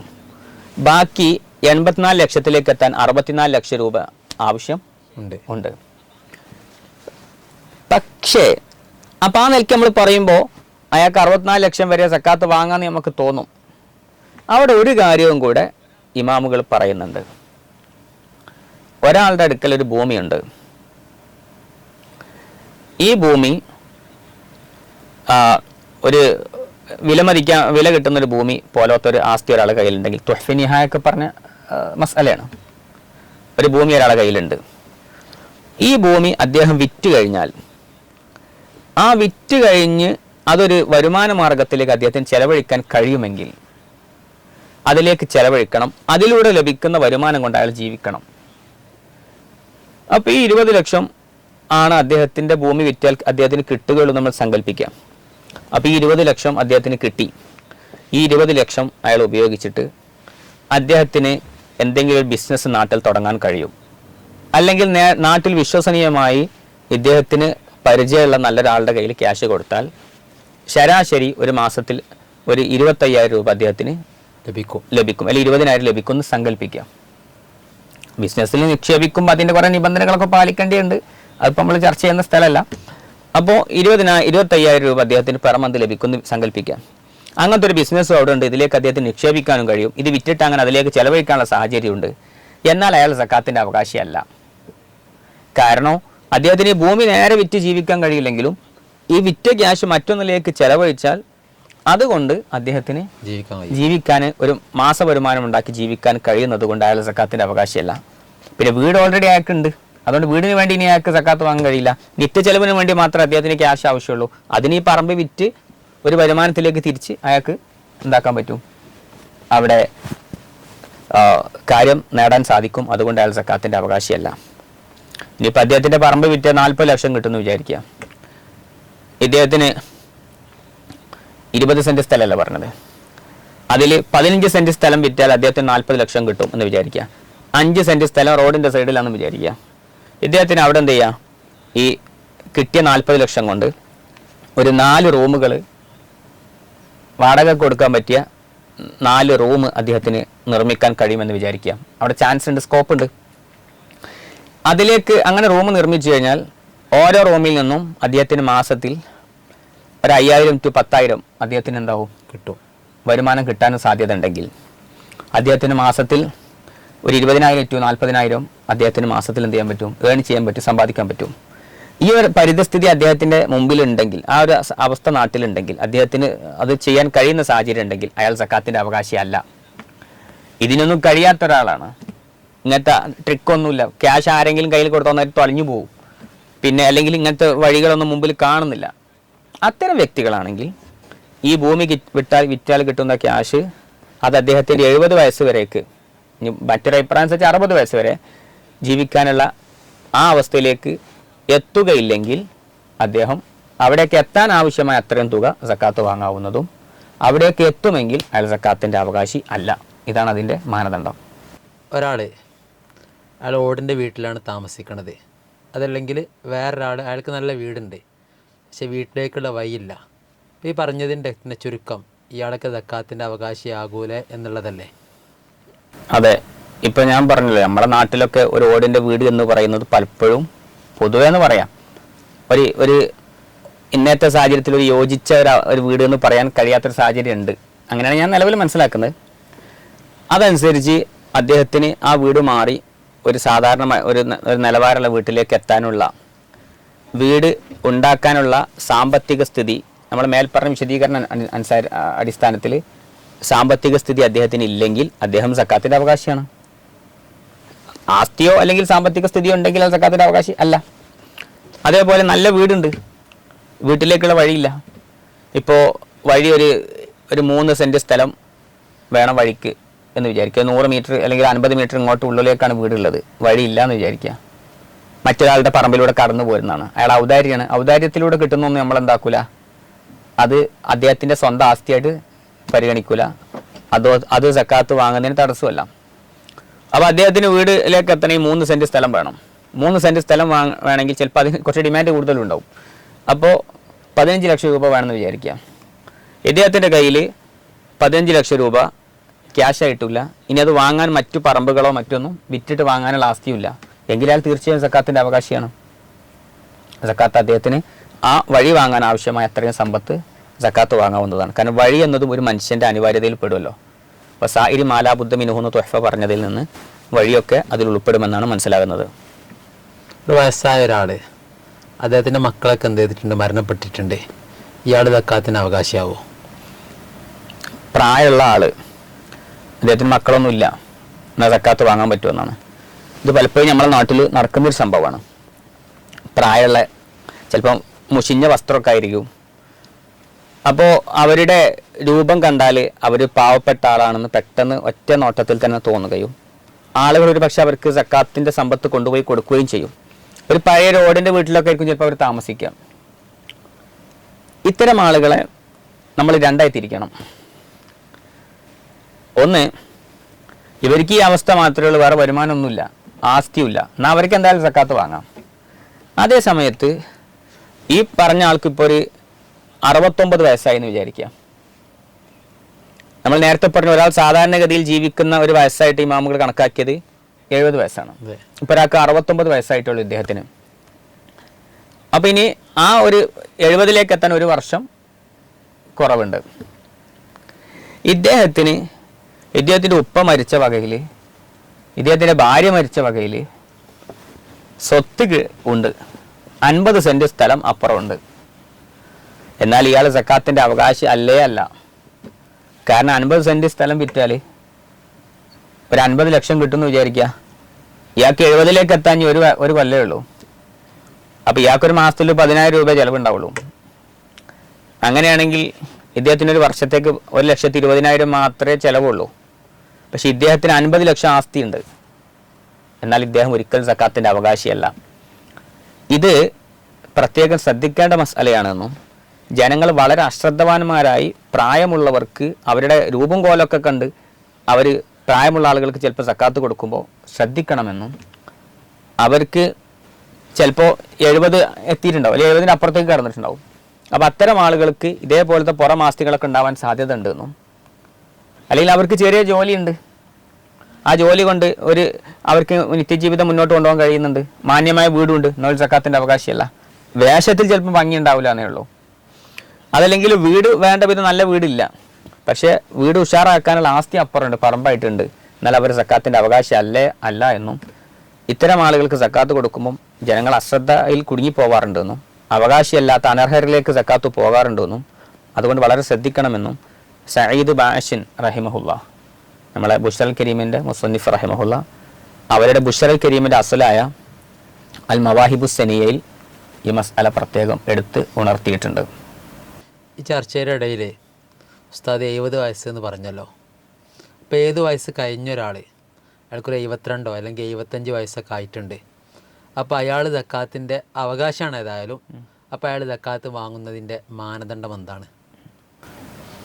അതായത് നമ്മൾ നേരത്തെ പറഞ്ഞു, ഒരു 35 വയസ്സുകാരൻ്റെ ഉദാഹരണം പറഞ്ഞു. 35 വയസ്സുള്ള ആളാണെങ്കിൽ 70 വയസ്സ് വരെ അയാൾക്ക് ജീവിക്കാനുള്ള ആസ്തി ഉണ്ടോ ഇല്ലെന്നൊക്കെ ചർച്ച ചെയ്തു. 70 കഴിഞ്ഞാൽ, ഇനി മറ്റൊരു അഭിപ്രായം അനുസരിച്ച് 60 കഴിഞ്ഞാൽ തന്നെ മതി, പിന്നെ ഒരു വർഷത്തേക്കുള്ള ആസ്തി ഉണ്ടോ എന്ന് നമ്മൾ നോക്കുക. അപ്പോൾ വീടില്ലെങ്കിൽ വീടിന് എന്തായാലും സക്കാത്ത് വാങ്ങാം, അതിൽ ആസ്തി ഇല്ലെങ്കിൽ. ഇനി നിത്യ ചെലവിലേക്ക് ആവശ്യമുള്ള സംഖ്യ, അത് അദ്ദേഹത്തിന് സ്ഥിരമായി ജോലിക്ക് പോയി അദ്ദേഹത്തിന് ഇങ്ങനെ മുന്നോട്ട് പോവുകയാണെങ്കിൽ 1 കൊല്ലം ജീവിക്കാനുള്ള ആസ്തി ഉണ്ടോ എന്നാൽ സക്കാത്തിൻ്റെ അവകാശമല്ല. അപ്പം പെർ മന്ത് അയാൾക്ക് 10,000 രൂപ എങ്ങനെ വരുമാനം കിട്ടും? അല്ലെങ്കിൽ എല്ലാ ദിവസവും അയാൾ 500 രൂപ അദ്ദേഹത്തിന് സമ്പാദിക്കാൻ പറ്റും? അദ്ദേഹത്തിന് അത്രേ ആവശ്യമുള്ളൂ, അദ്ദേഹം ഒറ്റക്കാണ് ജീവിക്കുന്നത്. അങ്ങനെയാണെങ്കിൽ അയാൾ സക്കാത്തിൻ്റെ അവകാശമല്ല. ഓരോ മാസവും അല്ലെങ്കിൽ ഓരോ ദിവസവും കിട്ടുന്നത് കൊണ്ട് അയാൾക്ക് ഇങ്ങനെ ജീവിച്ച് 1 കൊല്ലം വരെ പോവാം. പക്ഷെ അദ്ദേഹത്തിന് ജോലിയൊന്നും എടുക്കാൻ കഴിയൂല, വാർദ്ധക്യ സഹജമായ രോഗങ്ങളിൽ കിടപ്പിലായിട്ടുണ്ട്. അങ്ങനെയാണെങ്കിൽ 1 വർഷം ജീവിക്കാനുള്ള ആസ്തി അദ്ദേഹത്തിനുണ്ടോ എന്നാണ് പരിശോധിക്കുക. അപ്പോൾ അദ്ദേഹത്തിൻ്റെ വീടും അനിവാര്യമായ മുറ്റും വഴിയൊക്കെ കഴിച്ചിട്ട് അദ്ദേഹത്തിന് അപ്പുറത്ത് 2 സെൻറ്റ് സ്ഥലം ഉണ്ടെന്ന് വിചാരിക്കുക. 2 സെൻറ്റ് സ്ഥലം വിറ്റാൽ 2 ലക്ഷം രൂപ കിട്ടുമെന്ന് വിചാരിക്കുക. ഇദ്ദേഹത്തിന് ഒരു വർഷം ജീവിക്കാൻ 1,20,000 ആവശ്യമുള്ളൂ. എന്നാൽ അയാൾ സക്കാത്തിൻ്റെ അവകാശി അല്ല. അയാൾ വീട് പറമ്പ് വിറ്റോ ഇല്ല എന്നുള്ളതിലേക്ക് നമുക്ക് നോട്ടമില്ല, അതിലേക്ക് നമ്മൾ നോക്കൂല. അദ്ദേഹത്തിന് അങ്ങനെ പറമ്പ് വിറ്റാൽ ജീവിക്കാൻ അവിടെ വകുപ്പുണ്ടല്ലോ, അതുകൊണ്ട് അദ്ദേഹത്തിന് കൊടുക്കാൻ പറ്റൂല. കാരണം ആ വകുപ്പ് പോലും ഇല്ലാത്ത സാധുക്കൾ അപ്പുറം ക്യൂലുണ്ട്, ഓരോ സക്കാത്തിന് വേണ്ടി അവകാശികൾ അപ്പുറം ഉണ്ട്, അവർക്ക് കൊടുക്കണം. ഇദ്ദേഹം അവകാശിയല്ല. ഇതാണ് അവിടുത്തെ ഒരു മാനദണ്ഡം. അതായത് 70 വയസ്സ്, മറ്റൊരു അഭിപ്രായം അനുസരിച്ച് 60 വയസ്സ് കഴിഞ്ഞാൽ പിന്നെ ഓരോ വർഷത്തേക്ക് ജീവിക്കാനുള്ള ആസ്തി ഉണ്ടോ എന്നാണ് നോക്കുക. അതായത് 1 വർഷം ജീവിക്കാനുള്ള അവസ്ഥ അയാൾക്കുണ്ടോ നോക്കും. ഒന്നിരിക്കൽ സ്ഥിരം ജോലി കൊണ്ട് ഇങ്ങനെ ജീവിച്ച് അവിടെ എത്തുമോ, അല്ലെങ്കിൽ പറമ്പോ അല്ലെങ്കിൽ മറ്റു വല്ല ബിൽഡിങ്ങുകളോ ഇത്തരം ആസ്തി വിറ്റ് കഴിഞ്ഞാൽ അദ്ദേഹത്തിന് അങ്ങോട്ട് എത്താൻ കഴിയുമെന്നാണ് ചെക്ക് ചെയ്യുക, പരിശോധിക്കുക. അതുണ്ടെങ്കിൽ സക്കാത്തിൻ്റെ അവകാശമല്ല, അതില്ലെങ്കിൽ സക്കാത്ത് വാങ്ങാവുന്നതാണ്. ഇനി ഒരു കുട്ടി, ആ കുട്ടി ഡിഗ്രിയും PG ഒക്കെ എന്ത് ചെയ്തിട്ടുണ്ട്, കഴിഞ്ഞിട്ടുണ്ട്. ഒരു ഡിഗ്രിയും PG ഒക്കെ കഴിഞ്ഞ ചെറുപ്പക്കാരൻ. അതെ, ഓനങ്ങനെ എന്ത് ചെയ്തു, യോജിച്ച ജോലിയൊക്കെ അന്വേഷിച്ചു, യോജിച്ച ജോലിയൊന്നും എനിക്ക് ലഭിച്ചില്ല. അങ്ങനെയാണെങ്കിൽ അവനക്ക് സക്കാത്ത് സ്വീകരിക്കാൻ പറ്റുമോ? അതായത് സ്വന്തമായി ജോലി എടുക്കാനുള്ള ഒരു ശേഷി എത്തി. അതെ, അതെത്തിയ പിന്നെ പിതാവ് ചെലവെടുക്കൽ ബാധ്യതയൊന്നുമില്ല. അപ്പോൾ ഇവന് ഡിഗ്രിയോ PG ഒക്കെ കഴിഞ്ഞു, ജോലി എടുക്കാനുള്ള ശേഷിയിലേക്ക് അവൻ എത്തിയിട്ടുണ്ടല്ലോ, അവന് ജോലിക്ക് യോഗ്യനാണ്, എലിജിബിളാണ്. പക്ഷേ അവനോട് യോജിച്ച ജോലി നാട്ടിൽ കിട്ടാനില്ല. ഇനി അവന് കിട്ടും എന്തെങ്കിലും കരിങ്കൽ കോറിയിൽ ജോലിയോ, അല്ലെങ്കിൽ ലോറിയിലേക്ക് കല്ല് കയറ്റുക, അല്ലെങ്കിൽ ലോറിയിൽ നിന്ന് കല്ലിറക്കുക, അല്ലെങ്കിൽ ബിൽഡിംഗ് നിർമ്മാണം. ഈ ജോലിയൊന്നും മോശമാണെന്ന് ഞാൻ പറയില്ല. ഇവനെ സംബന്ധിച്ചിടത്തോളം ആ ജോലി എടുക്കുമ്പോൾ അവനത് അവൻ്റെ അഭിമാനത്തിന് അത് ക്ഷതാണ്. ഇത്രയൊക്കെ പഠിച്ച ഒരാൾ അങ്ങനെ ചെയ്യുമ്പോൾ ആ നാട്ടിൽ അവിടുത്തെ സാഹചര്യം അനുസരിച്ച് അവൻ്റെ അഭിമാനത്തിനത് കോട്ടം തട്ടും എന്ന് വിചാരിക്കുക. അങ്ങനത്തെ ഒരു പൊസിഷനിലാണ് ഇവനുള്ളത്, അങ്ങനത്തെ ഒരു ഫാമിലിയിലാണെന്ന് വിചാരിക്കുക. അത്തരം ആളുകൾ ഇവനോട് യോജിച്ച ജോലി ലഭ്യമല്ലാത്തത് കൊണ്ട് ജോലിക്ക് പോകാൻ കഴിയുന്നില്ല, വരുമാനം ഉണ്ടാക്കാൻ കഴിയുന്നില്ലെങ്കിൽ ഇവനക്ക് ജീവിക്കാൻ ആവശ്യമായത് ഇവന് സക്കാത്തായിട്ട് നൽകാവുന്നതും വാങ്ങാവുന്നതുമാണ്. അപ്പോൾ ഏതെങ്കിലും ജോലി കിട്ടുമോ എന്ന് നോക്കേണ്ടിയില്ല. കിട്ടുന്ന ജോലി ഇവനോട് യോജിച്ച ജോലിയാകണം. അപ്പോൾ അവനവനോട് യോജിക്കാത്ത ജോലി ഒരാൾ ചെയ്യുന്നുണ്ടെന്ന് വിചാരിക്കുക. ഇപ്പോൾ നല്ല വിദ്യാഭ്യാസമൊക്കെ ഉള്ള നല്ല യോഗ്യത ഉള്ള ഒരാൾ, അദ്ദേഹം ഗതി മുട്ടിയിട്ട് എന്തെങ്കിലും അടിച്ചു വാരുന്ന ജോലിയോ അല്ലെങ്കിൽ എന്തെങ്കിലും ഒരു ക്ലീനിങ് സ്റ്റാഫായിട്ട് ഇവിടെ വർക്ക് ചെയ്യണം. സത്യത്തിൽ അദ്ദേഹത്തിന് യാതൊരു വരുമാന മാർഗ്ഗമില്ലാതെയാണ് അദ്ദേഹം അങ്ങനെ കഷ്ടപ്പാടുകൊണ്ട് ചെയ്യുന്നതാണ്. അദ്ദേഹത്തിന് മാസത്തിൽ അതിൽ നിന്നൊരു 30,000 രൂപ വരുമാനം കിട്ടുന്നുണ്ട്. അദ്ദേഹത്തിന് ചിലവിലേക്ക് വെറും 20,000 ആവശ്യമുള്ളൂ. എന്നാൽ പോലും അയാൾ ഇനി വീടുണ്ടെന്ന് വിചാരിക്കുക, എന്നാൽ പോലും അയാൾ സക്കാത്തിൻ്റെ അവകാശി ആണ്. കാരണം അദ്ദേഹം അഭിമാനം പണയം വെച്ചിട്ടാണ് ജോലി എടുക്കുന്നത്. അപ്പോൾ അവനവനോട് യോജിക്കാത്ത ജോലി ഉണ്ടെങ്കിൽ ആ ജോലി ഇല്ലാത്ത സ്ഥാനത്താണ്. സ്ത്രീകൾക്ക് സക്കാത്ത് വാങ്ങാൻ പറ്റുമോ? അതായത് സ്ത്രീകൾ പൊതുവെ ഭർത്താവിൻ്റെ കീഴിലായിരിക്കും ജീവിക്കുക, ഇവൾക്ക് ചിലവെടുക്കേണ്ട ഉത്തരവാദിത്തം ആർക്കാണ്? ഭർത്താവിനാണ്. അപ്പം അങ്ങനെയുള്ള ഒരു സ്ത്രീ സക്കാത്ത് വാങ്ങാൻ പറ്റുമോ? സക്കാത്തിൻ്റെ അവകാശികളിൽ സ്ത്രീ പുരുഷൻ എന്നീ വേർതിരിവൊന്നുമില്ല. നമുക്ക് സക്കാത്തിന്റെ 8 അവകാശികളിൽ ഒരാൾ ഉൾപ്പെട്ടാൽ അതിൽ സ്ത്രീയാണെങ്കിലും പുരുഷനാണെങ്കിലും കുട്ടിയാണെങ്കിലും അയാൾക്ക് സക്കാത്തിന് അവകാശമുണ്ട്. അപ്പോൾ അവകാശമാണെങ്കിൽ അവർക്ക് കൊടുക്കാം. കുട്ടിയുടെ സക്കാത്ത് പക്ഷേ രക്ഷിതാവിനെയാണ് ഏൽപ്പിക്കേണ്ടത്. കുട്ടിയുടെ കയ്യിൽ ഏൽപ്പിക്കാൻ പറ്റൂല, അവർക്ക് പക്വത ആയിട്ടില്ലല്ലോ, രക്ഷിതാവിനെ ഏൽപ്പിക്കണം. അപ്പോൾ സ്ത്രീ ഞാൻ കൂടെ നമ്മളെ കുട്ടീനെയും ചേർക്കാം. ഇവർക്കിപ്പോൾ ഇവർക്ക് ചിലവ് കൊടുക്കൽ നിർബന്ധമുള്ള ആളുടെ ചിലവ് കൊണ്ട് മതിയാകുന്നുണ്ടെങ്കിൽ, അഥവാ ഇവർക്ക് വേണ്ട വീട് ഭർത്താവ് നൽകിയിട്ടുണ്ട്, മാന്യമായ വീട് കൊടുത്തിട്ടുണ്ട്, ഇവർക്ക് നിത്യ ചെലവിന് ആവശ്യമായ ഭക്ഷണവും അതിലേക്കുള്ള കൂട്ടാനുകളും ആവശ്യമായതൊക്കെ എന്താക്കുന്നുണ്ട്, ഭർത്താവ് ചെയ്തുകൊണ്ടിരിക്കുന്നുണ്ട്, അതിവർക്ക് മതിയാകുന്നുണ്ട്, മതിയാകുന്ന രീതിയിലാണുള്ളത് എങ്കിൽ ഇവർ സക്കാത്തിൻ്റെ അവകാശി അല്ല. അതേസമയം ഒരു സ്ത്രീനെ ഭർത്താവ് കല്യാണം കഴിച്ചു കൊണ്ടുവന്നു, ഭർത്താവിൻ്റെ പിതാവിൻ്റെ വീട്ടിൽ ഒരു റൂം ഒക്കെ അനുവദിച്ച് ഒരു റൂം ഉണ്ടാവാം, ആ റൂമിലാണ് താമസിക്കുന്നത്. അപ്പോൾ ഭർത്താവിൻ്റെ പിതാവിൻ്റെ ഔദാര്യത്തിലാണ് പെണ്ണ് താമസിക്കുന്നത്. അവൾക്ക് അവകാശപ്പെട്ട നിർബന്ധിത ചെലവ് ഇവിടെ കിട്ടുന്നില്ല. ഭർത്താവിൻ്റെ പിതാവിൻ്റെ ഔദാര്യം കൊണ്ട് കിട്ടുന്ന താമസ സൗകര്യമുള്ളൂ. ഭർത്താവിൻ്റെ നിർബന്ധത്തിലൂടെ ഇവൾക്ക് കിട്ടേണ്ടതായ ഇത് ഇവൾക്ക് വസൂലാക്കാൻ കഴിയുന്നില്ല. ഭർത്താവിന് സാമ്പത്തിക സ്ഥിതി ഇല്ലാത്തതുകൊണ്ടാണ്. അല്ലെങ്കിൽ വീടൊക്കെ ഉണ്ട്, ഇവർ ഭക്ഷണം അയാൾ കൊടുക്കുന്നുണ്ട്, പക്ഷെ അതിലേക്ക് ഇപ്പം നമ്മൾ പറഞ്ഞ പോലെ ആവശ്യമായ കൂട്ടാനുകളോ ഒരു സാധാരണഗതിയിൽ ഒരാൾ ഉപയോഗിക്കുന്ന ഒരു ഇതിലേക്കൊന്നും എത്തുന്നില്ല. അവർ അഡ്ജസ്റ്റ് ചെയ്ത് പോവാണ്. അപ്പോൾ കിട്ടുന്ന ചിലവ് ഒരു തികയായ്മ ഉണ്ട് അവിടെ, അവരോട് യോജിച്ച രീതിയിലുള്ള ഒരു ഇത് കിട്ടുന്നില്ല. ഇങ്ങനെ ആകുമ്പോൾ ഉള്ളത് കൊണ്ട് തികയാതെ വരിക, അല്ലെങ്കിൽ തീരെ കിട്ടാതിരിക്കുക, ഇങ്ങനെയൊക്കെ ഉണ്ടെങ്കിൽ അവൾക്ക് ഭർത്താവ് ഉണ്ടെങ്കിലും അവൾക്ക് കിട്ടേണ്ട സംഗതി തികയാത്തത് കൊണ്ട്, വേറെ ആസ്തികളൊന്നും ഇല്ല, വേറെ വരുമാന മാർഗങ്ങളൊന്നും ഇല്ല, ഇങ്ങനത്തെ ഒരു പരിതസ്ഥിതിയിലാണ് പോകുന്നതെങ്കിൽ അവൾക്ക് സക്കാത്ത് വാങ്ങാൻ അവകാശം ഉണ്ട്. അതേപോലെ ആ വീട്ടിൽ താമസിക്കുന്ന ചെറിയ 3 വയസ്സായ ഒരു കുട്ടി, ആ കുട്ടിക്കും വേണ്ട വിധം ഇതേപോലെ ഭക്ഷണവും വസ്ത്രമൊന്നും വേണ്ട വിധം ലഭിക്കുന്നില്ല, അതിന് കൊടുക്കാൻ ഈ ഭർത്താവിന് കഴിയുന്നില്ല എങ്കിൽ ആ കുട്ടിക്കും എന്ത് ചെയ്യാൻ പറ്റും, കുട്ടിക്ക് വേണ്ടി ഒരു സമ്പന്നനെ സക്കാത്ത് നൽകാം. സക്കാത്ത് ഈ രക്ഷിതാവിനെയാണ് ഏൽപ്പിക്കേണ്ടത്. രക്ഷിതാവ് പിന്നെ അതിൽ നിന്ന് എടുത്തിട്ട് കുട്ടിയുടെ ആവശ്യത്തിന് എന്താക്കണം, ചെലവഴിക്കണം. ഇങ്ങനെയാണ് ചെയ്യേണ്ടത്. അപ്പോൾ സ്ത്രീകൾക്കും സക്കാത്ത് വാങ്ങാൻ പറ്റുന്ന രൂപങ്ങൾ ഉണ്ട്. ഇനി ഒരു പിതാവ്, ആ പിതാവിന് തൻ്റെ സക്കാത്ത് സ്വന്തം മക്കൾക്ക് നൽകാൻ പറ്റുമോ, അല്ലെങ്കിൽ തിരിച്ച് മക്കൾക്ക് സക്കാത്ത് അതെ പിതാവിനോ അല്ലെങ്കിൽ മാതാവിനോ കൊടുക്കാൻ പറ്റുമോ? ഓക്കെ, ഇത് സാധാരണഗതിയിൽ എല്ലാവരും പലപ്പോഴും ഒരു ചോദിക്കുന്ന ചോദ്യമാണ്. ഇപ്പോൾ ഫിത്തർ സക്കാത്തൊക്കെ കൊടുക്കുമ്പോൾ അത് അധികം ചോദിക്കുക, എൻ്റെ ഫിത്തർ സക്കാത്ത് എൻ്റെ മക്കൾക്ക് കൊടുക്കാൻ പറ്റുമോ പ്രായമുള്ള ഉമ്മമാർ ചോദിക്കും.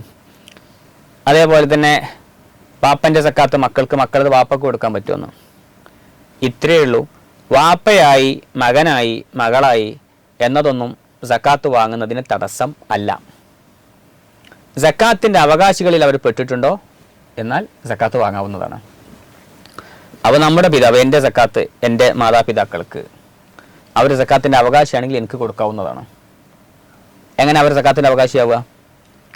അവർക്ക് നിത്യജീവിതത്തിനുള്ള സാമ്പത്തിക സ്ഥിതി ഇല്ല, അല്ലെങ്കിൽ വീട് ഇല്ല, മാന്യമായ വീടില്ല, അതിനുള്ള ആസ്തിയും ഇല്ല. അപ്പോൾ പിന്നെ വാപ്പൻ്റെയും ഉമ്മൻ്റെയും ഒക്കെ ചിലവ് കൊടുക്കൽ മക്കളെ മേൽ ബാധ്യത ഉണ്ട്. അപ്പോൾ നമ്മളെ അങ്ങോട്ട് കൊടുത്തിട്ട് അങ്ങോട്ട് തികയുന്നില്ല, കാരണം നമുക്ക് നമ്മളെ കാര്യം നോക്കാൻ മാത്രം സാമ്പത്തിക സ്ഥിതി ഇല്ലാന്ന് സങ്കല്പിക്കുക. അപ്പോൾ മക്കളെ കൊടുക്കുന്നതുകൊണ്ട് അവർക്ക് മതിയാകുന്നില്ല, അല്ലെങ്കിൽ അവർക്ക് സ്വന്തമായിട്ടില്ല. ഇത്തരമൊരവസ്ഥയാണെങ്കിൽ മക്കൾക്ക് അവരുടെ സക്കാത്ത് ഏതെങ്കിലും നിലക്ക് നിർബന്ധമായിട്ടുണ്ടെങ്കിൽ, ഇപ്പോൾ ഫിത്തർ സക്കാത്ത് നമുക്ക് ചിലപ്പോൾ നമ്മൾ കൊടുക്കുന്നുണ്ടാവും, അത് വാപ്പക്ക് തന്നെ കൊടുക്കാം, കാരണം വാപ്പന്നെ സക്കാത്തിൻ്റെ അവകാശിയാണ്. ഇനി വാപ്പ അദ്ദേഹത്തിൻ്റെ ഫിത്തർ സക്കാത്ത് നൽകുകയാണ്, അല്ലെങ്കിൽ അല്ലാത്ത സമ്പത്തിന് സക്കാത്ത് നൽകുകയാണ്. അപ്പോൾ അദ്ദേഹത്തിൻ്റെ മകനുണ്ട്, ഓൻ കല്യാണമൊക്കെ കഴിച്ചിട്ടുണ്ട്, ഭാര്യയ്ക്ക് വീട് വെച്ച് കൊടുക്കാനൊന്നും അദ്ദേഹത്തിന് സാമ്പത്തിക സ്ഥിതി ഇല്ല, മകനില്ല എങ്കിൽ ആ മകന് വീട് വെക്കാൻ എത്ര ക്യാഷാണോ ആവശ്യമുള്ളത് അത്രയും ക്യാഷ് വരെ പിതാവിനോ മാതാവിനോ സക്കാത്തായിട്ട് ആർക്ക് നൽകാൻ പറ്റും? സ്വന്തം മകന് നൽകാവുന്നതാണ്. അതേപോലെ ഭാര്യയുടെ സക്കാത്ത്, ഭർത്താവ് സക്കാത്തിൻ്റെ അവകാശിയാണെങ്കിൽ അദ്ദേഹത്തിന് നൽകാവുന്നതാണ്. ഒരാളുടെ ഭാര്യ വലിയ സമ്പന്നയാണ്, അവളുടെ വാപ്പ അവൾക്ക് വലിയ ഒരു 1 കോടി രൂപ നൽകി, അല്ലെങ്കിൽ വാപ്പ മരിച്ചപ്പോൾ അനന്തര സ്വത്ത് 1 കോടി കിട്ടി. അപ്പോൾ അല്ലെങ്കിൽ അവളുടെ കയ്യിൽ ഒരു 100 സ്വർണ്ണ കോയിനുകളുണ്ട്, ഇതിന് സക്കാത്ത് കൊടുക്കണം. അപ്പോൾ ഇവളുടെ ഭർത്താവാണെങ്കിൽ സക്കാത്തിൻ്റെ അവകാശിയാണ്, കാരണം ഇതുവരെ ഭാര്യയ്ക്ക് വീട് അയാൾ വെച്ചു കൊടുത്തിട്ടില്ല. അപ്പോൾ അയാൾ സക്കാത്തിൻ്റെ അവകാശിയാണ്, അതിനുള്ള ശേഷി അയാൾക്കില്ല. അല്ലെങ്കിൽ വീടുണ്ടെങ്കിൽ നിത്യചെലവിന് അയാൾ കഷ്ടപ്പെടുകയാണ്, ജോലിയൊക്കെ പോയിട്ട് അയാൾ വിശ്രമത്തിലാണ്. ഇങ്ങനെയാണെങ്കിൽ ഈ ഭാര്യയുടെ സക്കാത്ത് ഭർത്താവിന് തന്നെ കൊടുക്കാം. ഈ ഭാര്യയ്ക്ക് അറിയാം ഞാനത് അങ്ങോട്ട് കൊടുത്താൽ അയാൾ ഈ പൈസ കൊണ്ട് തന്നെ അരി വാങ്ങിയിട്ട് എനിക്ക് തന്നെ തിന്നാൻ തരുന്നു, എനിക്ക് ഭക്ഷിക്കാനുള്ള ഭക്ഷണം അയാൾ തരുന്നു ഭാര്യയ്ക്ക് അറിയാം. എന്നാൽ പോലും ഭാര്യയുടെ സക്കാത്ത് ഭർത്താവിന് നൽകാവുന്നതാണ്. ഈ മസാലകളൊക്കെ ഫത്ഹുൽ മുഈനിൽ വ്യക്തമായി പറഞ്ഞിട്ടുണ്ട്. അപ്പോൾ സക്കാത്തിന് അവകാശിയാണോ കൊടുക്കാം, അല്ലെങ്കിൽ കൊടുക്കാൻ പറ്റൂല എന്നുള്ളതാണ് മാനദണ്ഡം. ഇനി വേറൊരു രീതി, മക്കൾ കൊടുക്കുന്ന ചെലവ് കൊണ്ട് വാപ്പക്ക് മതിയാകുന്നുണ്ട്, അല്ലെങ്കിൽ ഒരാളുടെ മകന് അവൻ്റെ വരുമാനം കൊണ്ടൊക്കെ അവൻ്റെ കാര്യങ്ങളൊക്കെ ഭംഗിയായി പോകുന്നുണ്ട് എങ്കിൽ എന്ത് ചെയ്യാൻ പറ്റൂല, അങ്ങോട്ടും ഇങ്ങോട്ടും കൊടുക്കാൻ പറ്റൂല. മതിയാകുന്നുണ്ടല്ലോ പിന്നെ കൊടുക്കാൻ പറ്റൂല. അതേ സമയത്ത് നിത്യചെലവിന് ഈ ചെലവ് കൊണ്ട്, വാപ്പയുടെ ചെലവ് കൊണ്ടോ മക്കളുടെ ചെലവ് കൊണ്ടോ അങ്ങോട്ടോ ഇങ്ങോട്ടോ മതിയായി പോകുന്നുണ്ടെങ്കിലും ഇവർക്ക് പുറമെ വേറെ കടമുണ്ടെന്ന് വിചാരിക്കുക. ഒരു ഉദാഹരണം പറയാം. ഒരാളുടെ വാപ്പ, അദ്ദേഹത്തിന് മാന്യമായി ജീവിക്കാനുള്ള വരുമാനമുണ്ട്, അല്ലെങ്കിൽ മകൻ ചെലവ് കൊടുക്കുന്നത് കൊണ്ട്, മകൻ ചെലവ് കൊടുക്കാൻ സാമ്പത്തിക സ്ഥിതി ഉണ്ട്, മകൻ കൊടുക്കുന്നത് കൊണ്ട്, അല്ലെങ്കിൽ മകൾക്ക് സാമ്പത്തിക സ്ഥിതി ഉണ്ടെങ്കിൽ മകൾ കൊടുക്കുന്നത് കൊണ്ട് വാപ്പയുടെ ചെലവൊക്കെ കാര്യമായി മാന്യമായി നടന്നു പോകുന്നുണ്ട്. പക്ഷേ ഈ പിതാവിന് ഒരു കടമുണ്ട്. അദ്ദേഹത്തിന് ഒരു ഹാർട്ടിന് ഒരു ഓപ്പറേഷൻ വേണ്ടി വന്നിരുന്നു. 10 ലക്ഷം രൂപ കടം വാങ്ങിയിട്ട് അദ്ദേഹം ഓപ്പറേഷൻ ചെയ്തത്. അപ്പം അദ്ദേഹത്തിന് 10 ലക്ഷം കടമുണ്ട്. ഇത് വീട്ടാനുള്ള ആസ്തി അദ്ദേഹത്തിന് ഇല്ല, പറമ്പോ മറ്റോ ഇല്ല. എങ്കിൽ കടക്കാരൻ എന്ന വകുപ്പിൽ മക്കൾക്ക് അദ്ദേഹത്തിന് സക്കാത്ത് നൽകാവുന്നതാണ്. ഓക്കെ. ഇനി പുറത്തത്തെ ആള് സക്കാത്ത് അയാൾക്ക് സ്വീകരിക്കാം, മക്കളുടേതും സ്വീകരിക്കാം. ഇനി മകനക്കാണ് ഈ അവസ്ഥയെങ്കിൽ വാപ്പൻ്റെ സക്കാത്ത് എന്താക്കാം, സ്വീകരിക്കാം. ഓക്കെ. ഇനി ഒരു അവിവാഹിതയായ ഒരു സ്ത്രീ, അത് കല്യാണം കഴിയാത്തൊരു സ്ത്രീ, അല്ലെങ്കിൽ കല്യാണം കഴിഞ്ഞിട്ടുണ്ട്, ഒന്നുകിൽ ഭർത്താവ് മരിച്ചു, അല്ലെങ്കിൽ ഭർത്താവ് എന്ത് ചെയ്തു, ത്വലാഖ് ചൊല്ലി, നിങ്ങളൊരു സ്ത്രീ, ആ സ്ത്രീ സക്കാത്തിന്റെ അവകാശിയാണ്. പക്ഷെ ആ സ്ത്രീയുടെ അടുക്കൽ കുറെ ആഭരണം ഉണ്ട്. അങ്ങനെയാണെങ്കിൽ ആ സ്ത്രീ സക്കാത്ത് വാങ്ങാൻ പറ്റുമോ? അതായത് ഇപ്പോൾ ഒരു സ്ത്രീ വിധവയാണ്, ഭർത്താവൊന്നുമില്ല. ഇനി അവൾക്കൊരു ജോലിയില്ല എന്നും കൂടി സങ്കല്പിക്കുക. അവളോട് യോജിച്ച ജോലി കിട്ടുന്നില്ല. അവളോട് യോജിച്ചൊരു ജോലിയുണ്ട്, ഇസ്ലാമിൻ്റെ നിയമമൊക്കെ പാലിച്ച് അവൾക്ക് ജോലിക്ക് പോകാനും പറ്റും, അങ്ങനത്തെ ജോലി ലഭ്യമാണ് എങ്കിൽ അവൾ ജോലി എടുക്കണം. അവൾക്ക് ജോലി എടുത്തിട്ട് അവൾ ജീവിക്കണം. അയാൾ സക്കാത്തിൻ്റെ അവകാശിയാവില്ല. അപ്പോൾ മാന്യമായ ജോലി ലഭിക്കും. എന്നിട്ട് ജോലി എടുക്കാതെ ഒരാൾ മടിയനായി നിന്നാൽ, സ്ത്രീയോ പുരുഷനോ മടിയനായി നിന്നാൽ അവർ സക്കാത്തിൻ്റെ അവകാശിയല്ല. മാന്യമായ ജോലി ലഭിക്കാതിരിക്കുകയോ അല്ലെങ്കിൽ ലഭിച്ച ജോലി കൊണ്ട് ചെലവിന് മതിയാവാതിരിക്കുകയോ ചെയ്യുമ്പോൾ അവർ സക്കാത്തിൻ്റെ അവകാശിയാണ്. അപ്പോൾ ഒരു സ്ത്രീ, അവൾക്ക് ജോലി അവളോട് യോജിച്ചത് ലഭ്യമല്ല, അല്ലെങ്കിൽ ചില പ്രത്യേക ഫാമിലിയിലൊക്കെ വളർന്നു വന്ന ആളുകളുണ്ടാവും. ഇവർ ജോലിക്ക് പോക്ക് അവർക്ക് അഭിമാനത്തിന് പ്രശ്നമാണ്. ചിലപ്പോൾ അങ്ങനെ ഉണ്ടാകും. ചില ഹൈ പൊസിഷനിലൊക്കെ ഉള്ള ഫാമിലിയിലുള്ള ആളുകൾ, സ്ത്രീകളൊക്കെ ചിലപ്പം ജോലിക്ക് പോവുക എന്നുള്ളത്, ഇപ്പോൾ ഞാനൊരു പ്രത്യേക ഒരു ഫാമിലിയിൽ നിന്നൊന്നും ഞാൻ ഉദാഹരണം പറയുന്നില്ല, അത് നമുക്ക് ഒരു പക്വതോടെ ചിന്തിച്ചാൽ, നമ്മുടെ നാട്ടിലെ അവസ്ഥ ചിന്തിച്ചാൽ മനസ്സിലാവും. ചില ഫാമിലിയിലുള്ള സ്ത്രീകൾ ജോലിക്ക് പോക്ക് അവരുടെ അഭിമാനത്തിൻ്റെ പ്രശ്നമാണ്. അങ്ങനെ ആ കുടുംബത്തിൽ അങ്ങനെ പോക്കില്ല സാധാരണ. ഇത്തരം ഘട്ടത്തിൽ ആ സ്ത്രീ ജോലിക്ക് പോകേണ്ട ആവശ്യമില്ല. ജോലിക്ക് പോകാത്തത് കൊണ്ട് ഓളെ ചെലവെന്താകുന്നില്ല, മുന്നോട്ട് പോകുന്നില്ല എങ്കിൽ അവർക്ക് സക്കാത്ത് വാങ്ങാവുന്നതാണ്. ഇനി അപൂർവമായി ചില ഉയർന്ന ഫാമിലികളിൽ ഉള്ളവർക്ക് അവർ സാധാരണ ജോലിക്കൊക്കെ പോകുമ്പോൾ അത് അവർക്ക് അഭിമാനക്ഷതം ഏൽക്കുന്ന ഒരു അവസ്ഥ ഉണ്ടെങ്കിൽ, ഇപ്പോൾ രാജാവിൻ്റെ ഫാമിലിയാണെന്ന് വിചാരിച്ചോളൂ, അവരെന്തോ ഒരു കാരണം കൊണ്ട് അധികാരമുണ്ട്, പാപ്പറായിപ്പോയി, ഇനി ജോലിയൊക്കെ എടുത്ത് ജീവിക്കൽ അവരെ സംബന്ധിച്ചിടത്തോളം വലിയ നാണക്കേടാണ്. ഇത്തരം ഘട്ടങ്ങളിൽ അവർക്ക് ജോലിക്ക് അഭിമാന പ്രശ്നം അവിടെ നേരിടുന്നുണ്ടല്ലോ. അത്തരം ആളുകൾക്ക്, അത്ര ഉയർന്ന ടീമിന് ജോലി ഉണ്ടെങ്കിലും എടുക്കാൻ പോകൽ നിർബന്ധമല്ല, അവർക്ക് സക്കാത്ത് കിട്ടിയാൽ സ്വീകരിക്കാവുന്നതാണ് എന്നൊരു മസാല തുഹഫയും എല്ലാ കിതാബുകളും പറഞ്ഞിട്ടുണ്ട്. അപ്പോൾ ഈ ഒരു സ്ഥിതിയിലുള്ള സ്ത്രീയാണെന്ന് വിചാരിച്ചോളൂ, അല്ലെങ്കിൽ പറ്റിയ ജോലി കിട്ടാനില്ലല്ലോ, മാന്യമായ ജോലി, യോജിച്ച ജോലിയില്ല എങ്കിൽ അവൾക്ക് വേറെ പറമ്പ് പോലത്തെ ആസ്തിയൊന്നുമില്ലെങ്കിൽ സക്കാത്ത് വാങ്ങാവുന്നതാണ്. അപ്പം വരുന്ന സംശയമാണ് ആഭരണങ്ങൾ ഉണ്ടെങ്കിലോ എന്ന്.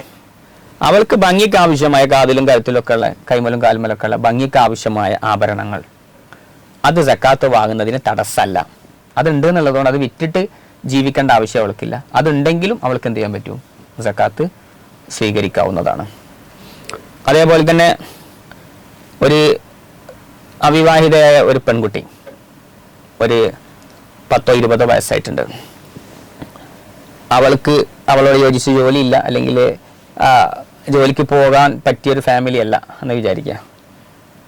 അത് പോയാൽ അഭിമാന പ്രശ്നമുള്ളൊരു അങ്ങനെ അവസ്ഥയാണ്. ഇവൾക്കിപ്പോൾ ചിലവൊക്കെ നടന്നു പോകുന്നുണ്ട്. എങ്ങനെ? ഉപ്പ മരിച്ചു പോയിട്ടുണ്ട്, ഉമ്മയൊക്കെ മരിച്ചു പോയിട്ടുണ്ട്. ഇവളുടെ സഹോദരന്മാരാണ് ഇവളെ ചിലവ് നോക്കുന്നത്. മൂത്ത സഹോദരന്മാരുണ്ട്, സമ്പന്നരാണ്. ഇവൾക്ക് വേറെ വരുമാന മാർഗങ്ങളൊന്നുമില്ല, പറമ്പോ ആസ്തിയൊന്നുമില്ല. സഹോദരന്മാർ വേണ്ട വസ്ത്രം വാങ്ങിക്കൊടുക്കും, ഭക്ഷണം വാങ്ങിക്കൊടുക്കും, അവരെ വീട്ടിൽ താമസിപ്പിക്കുന്നുണ്ട്. ഇവളിപ്പം വിവാഹവിധേയമല്ല. എങ്കിൽ അവൾക്ക് സക്കാത്ത് വാങ്ങാവുന്നതാണ്. അതായത് സഹോദരൻ സഹോദരിക്ക് ചിലവ് കൊടുക്കൽ നിർബന്ധമില്ല. നമ്മളൊരു മക്കൾ വാപ്പക്ക് എന്ന് പറയുന്ന ആ ഒരു ബാധ്യത സഹോദര സഹോദരിമാർ അങ്ങോട്ടും ഇങ്ങോട്ടും നിർബന്ധമില്ല. അപ്പോൾ സഹോദരൻ കൊടുക്കുന്നത് നല്ലത് തന്നെയാണ്, വളരെ പുണ്യമുള്ള കാര്യം തന്നെ, നമ്മൾ കൊടുക്കും വേണം. അതേസമയത്ത് ഈ മക്കൾക്കും വാപ്പക്കും കൊടുക്കൽ നിർബന്ധമുള്ള പോലത്തെ ഒരു ബാധ്യത എവിടെ വരുന്നില്ല, സഹോദര സഹോദരിമാർക്ക് വരുന്നില്ല. അപ്പോൾ സഹോദരൻ്റെ ചിലവ് കൊണ്ട് മതിയാകുന്നുണ്ടെങ്കിലും ഇവൾക്ക് ലഭിക്കുന്നത് ഔദാര്യമാണ്, അല്ലെങ്കിൽ അവൻ്റെ ഒരു സൗജന്യ സേവനമാണ്, നിർബന്ധിത ചിലവല്ല. അപ്പോൾ സൗജന്യമായി ലഭിക്കുന്ന വരുമാനം കൊണ്ട് ഒരാളുടെ ആവശ്യങ്ങൾ നിറവേറിപ്പോയാലും അയാൾ അതിലൊരു സ്വയം പര്യാപ്തനല്ലാത്തതുകൊണ്ട് ഒരു ചെറിയ പ്രശ്നമുണ്ടല്ലോ അവിടെ, ഔദാര്യം എപ്പോഴും പിൻവലിയാം. അതുകൊണ്ട് അവൾ സക്കാത്തിൻ്റെ അവകാശിയാണ്. അവൾക്ക് എന്ത് ചെയ്യാൻ പറ്റും? സക്കാത്ത് സ്വീകരിക്കാൻ പറ്റുന്നതാണ്. കൂടുതൽ വ്യക്തതയ്ക്ക് വേണ്ടി ഒരു കാര്യം കൂടി ചോദിക്കുകയാണ്. ഇപ്പോൾ ഒരു സ്ത്രീ, ആ സ്ത്രീയുടെ ഭർത്താവ് എന്ത് ചെയ്തു? മരണപ്പെട്ടു.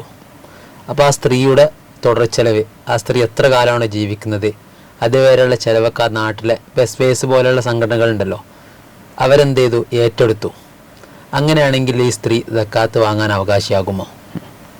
അതായത് നമ്മുടെ നാടുകളിലൊക്കെ ഈ പെട്ടെന്നൊരു ആക്സിഡൻറ്റ് പോലത്തെ മരണത്തിലൂടെ വീട്ടിലെ രക്ഷാധികാരി മരണപ്പെട്ടു കഴിഞ്ഞാൽ അദ്ദേഹത്തിന് ചെറിയ മക്കൾക്കും ഭാര്യക്കും എല്ലാ മാസവും അവിടെയുള്ള സംഘടനാ സാന്ത്വനത്തിൻ്റെ കീഴിലോ മറ്റൊക്കെ ആയിട്ട് മാസം തോറും അവർക്ക് വേണ്ട ചിലവിനാവശ്യമുള്ളത് അങ്ങോട്ട് എത്തിച്ചു കൊടുക്കുന്ന സിസ്റ്റം ഉണ്ട്. അല്ലെങ്കിൽ ചില ഓർഫനേജുകളൊക്കെ അവർ ഏറ്റെടുത്തിട്ട് വളർത്തുന്നുണ്ടാവും, അങ്ങനെയൊക്കെ ഉണ്ടാവും. അല്ലെങ്കിൽ ഏതെങ്കിലും മറ്റേ പാവപ്പെട്ട ആളുകളെ താമസിപ്പിക്കുന്ന സ്ഥാപനങ്ങൾ അവരെ ഏറ്റെടുത്ത് വളർത്തുന്നുണ്ടാകും. ഇത്തരം ആളുകളുടെ ചിലവൊക്കെ ഭംഗിയായി നടക്കുന്നുണ്ടാകും. ഇത്തരം ആളുകൾക്ക് സക്കാത്ത് വാങ്ങാൻ പറ്റുമോ എന്നാണ് ചോദ്യം. അവർക്ക് സക്കാത്ത് വാങ്ങാവുന്നതാണ്. കാരണം ഈ ലഭിക്കുന്നതൊന്നും എല്ലാം സൗജന്യമായി ലഭിക്കുന്നതാണ്. നിർബന്ധിതമായ ചെലവിന് കീഴിൽ നടക്കുന്നതല്ല. നിർബന്ധിത ചെലവ് പറഞ്ഞാൽ വാപ്പ മക്കൾക്ക്, ഭാര്യയ്ക്ക് ഭർത്താവ് കൊടുക്കുന്നത്, മക്കള് വാപ്പക്കും വാപ്പൻ്റെ ഉമ്മ അല്ലെങ്കിൽ ഉമ്മാൻ്റെ ഉമ്മ, ഈ മേലോട്ട് സന്താന പരമ്പര, അത് ഉപ്പാപ്പ ഉമ്മാമ എന്നുള്ള പരമ്പര അങ്ങോട്ട് മേലോട്ടും താഴോട്ടും. ഇതാണ് നിർബന്ധിത ചെലവിൽ വരിക. ഇതല്ലാത്ത പുറമേ നിന്ന് ലഭിക്കുന്നതെല്ലാം സൗജന്യമായിട്ടാണ് പരിഗണിക്കുക. അപ്പോൾ ഓർഫനേജിൽ താമസിച്ചത് കൊണ്ടോ അല്ലെങ്കിൽ ഡെസ്റ്റിറ്റ്യൂട്ട് ഹോമിൽ താമസിച്ചുകൊണ്ടോ അനാഥാഗതി മന്ദിരത്തിലൊക്കെ താമസിച്ചിട്ടോ ചിലവുകളൊക്കെ നടന്നു പോകുന്നുണ്ട്, അല്ലെങ്കിൽ നാട്ടുകാർ സന്നദ്ധ സംഘടന ഏറ്റെടുത്തിട്ട് ചിലവ് നടന്നു പോകുന്നുണ്ട്, എങ്കിലും അവർ സക്കാത്തിൻ്റെ അവകാശികൾ തന്നെയാണ്. അതൊക്കെ ആ വരുമാനമുള്ളതോടുകൂടി അവർക്ക് സക്കാത്ത് വാങ്ങാം. കാരണം അതൊക്കെ മറ്റൊരാളുടെ ഒരു സൗജന്യമായിട്ടുള്ളത് സ്വീകരിക്കുകയാണ്. അപ്പോൾ അവർക്ക് സക്കാത്ത് വാങ്ങുന്നതിന് വേറെ ആസ്തിയൊന്നും ഇല്ലെങ്കിൽ സക്കാത്ത് വാങ്ങുന്നതിന് തടസ്സം ഇല്ല. ഇനി ആ സ്ത്രീക്ക് ജോലി എടുക്കാൻ പറ്റുമെങ്കിൽ, ജോലി കിട്ടാനുണ്ട്, അവൾക്ക് യോജിപ്പുണ്ട് ജോലിക്ക് പോക്ക്, എങ്കിൽ അവൾ സക്കാത്തിൻ്റെ അവകാശിയാവില്ല. അതേസമയത്ത് അവൾക്ക് വീടൊന്നുമില്ല, ജോലിയോട് മാത്രം വീട് വെക്കാൻ കഴിയില്ല, എങ്കിലും അവൾ സക്കാത്തിൻ്റെ അവകാശിയാണ് വീടില്ലാത്തതിൻ്റെ പേരിൽ. ഓക്കെ. അപ്പം പൊതുവെ ഒറ്റടിക്ക് പറഞ്ഞാൽ ഇതേപോലുള്ള സൗജന്യമായ ലഭിക്കുന്ന ആനുകൂല്യങ്ങൾ കൊണ്ട് ഒരാൾ സക്കാത്തിൻ്റെ അവകാശി അല്ലാതെ ആവുകയില്ല. ഇനി വേറൊരു സംഗതി കൂടെ ആഡ് ചെയ്യാം. ഇപ്പോൾ ഒരു ചെറിയ സാലറിക്ക് ജോലി ചെയ്യുന്ന ഒരു ആള് അദ്ദേഹത്തിൻ്റെ മാസ ചെലവിലേക്ക് 25,000 രൂപ ആവശ്യമുണ്ടെന്ന് വിചാരിക്കുക. അദ്ദേഹത്തിൻ്റെ വരുമാനം 15,000 ഉള്ളൂ. പിന്നെ മറ്റ് ചില അവരെ സഹായങ്ങൾ കൊണ്ടോ ചില ഹദിയകൾ കൊണ്ട് ഇതുകൊണ്ടൊക്കെ ചിലപ്പോൾ എന്താവും, അങ്ങനെ മേക്കപ്പ് ആയിട്ട് പോകുന്നുണ്ടാവും, അങ്ങനെ ഒരു കാര്യം നടന്നു പോകുന്നുണ്ടാവും. എങ്കിൽ അയാൾക്ക് എല്ലാ മാസവും ഒരു 10,000-ൻ്റെ കുറവുണ്ട്.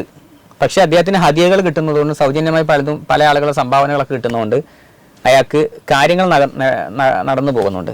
എങ്കിലും അയാൾ എല്ലാ മാസവും 10,000 കുറവ് വരുമാനമുള്ള ആളാണ്. അദ്ദേഹത്തോട് യോജിച്ച് വേറെ ജോലികളൊന്നും അവിടെ കിട്ടാനുമില്ല. എങ്കിൽ അദ്ദേഹത്തിന് എന്ത് ചെയ്യാൻ പറ്റും? ആ 10,000-ൻ്റെ കുറവിലേക്ക് എന്ത് ചെയ്യാൻ പറ്റും? അദ്ദേഹത്തിന് സക്കാത്ത് സ്വീകരിക്കാവുന്നതാണ്. അതായത് സൗജന്യമായി കിട്ടുന്നതൊന്നും നമ്മൾ പരിഗണിക്കില്ല എന്നാണ് ആകത്തുക മാനദണ്ഡം. ഒരാളെ വീട് പണി നടക്കുന്നുണ്ട്, പറ്റ പാവപ്പെട്ട ഒരു മനുഷ്യനാണ്. അപ്പോൾ കുറച്ച് ആളുകൾ പൈസ സ്വരൂപിച്ചാണ്ടാണ് ഇയാളെ വീട് പണി എടുത്തു കൊടുക്കുന്നത്. ഇനി അതല്ലെങ്കിൽ വേറൊരു വ്യക്തി, അയാൾ രോഗിയാണ്. അപ്പോൾ രോഗ ചികിത്സക്ക് വേണ്ടി കുറച്ച് ആളുകൾ ഒരുമിച്ച് കൂട്ടി പൈസ ഒക്കെ സ്വരൂപിച്ചാണ്ട് ഇയാൾക്ക് കൊടുക്കുകയാണ്. അപ്പം ഇങ്ങനെയുള്ള ആളുകൾക്ക് സക്കാത്ത് കൊടുത്താൽ സക്കാത്ത് വീടുമോ? ഇനി അതിന് പുറമെ നമ്മൾ നേരത്തെ പറഞ്ഞല്ലോ ഒരാളെ വീട് പണി നടക്കുന്നുണ്ട് എന്നുള്ളത്. അപ്പം അയാൾക്ക് ഞാൻ എന്ത് ചെയ്തു, കല്ലിറക്കി കൊടുത്തു, എന്നാൽ സക്കാത്ത് വീടുമോ? ഓക്കെ, അതായത് ഒരു സക്കാത്തിന്റെ അവകാശിയായ വ്യക്തിക്ക് വേണ്ടി ഒരു കലക്ഷൻ നടക്കുന്നുണ്ട്. സക്കാത്തിന്റെ അവകാശം ഇല്ലാത്തക്ക് വേണ്ടി കലക്ഷൻ നടന്നാൽ അതിലേക്ക് കൊടുത്താൽ ഏതായാലും സക്കാത്ത് വീടില്ല, നമ്മൾ പ്രത്യേകം പറയേണ്ട ആവശ്യമില്ലല്ലോ. സക്കാത്തിന്റെ അവകാശിയായ ആളുടെ വീട് പണിക്ക് വേണ്ടിയോ രോഗചികിത്സക്ക് വേണ്ടിയോ കലക്ഷൻ നടക്കുന്നുണ്ട്. അപ്പോൾ കലക്ഷൻ നടത്തുന്ന ഒരു ടീം ഉണ്ടാവും. അവരുടെ കയ്യിലേക്ക് നമ്മൾ ക്യാഷ് ഏൽപ്പിച്ചാൽ നമുക്ക് സക്കാത്ത് കൊടുക്കേണ്ട ബാധ്യതയുണ്ട്.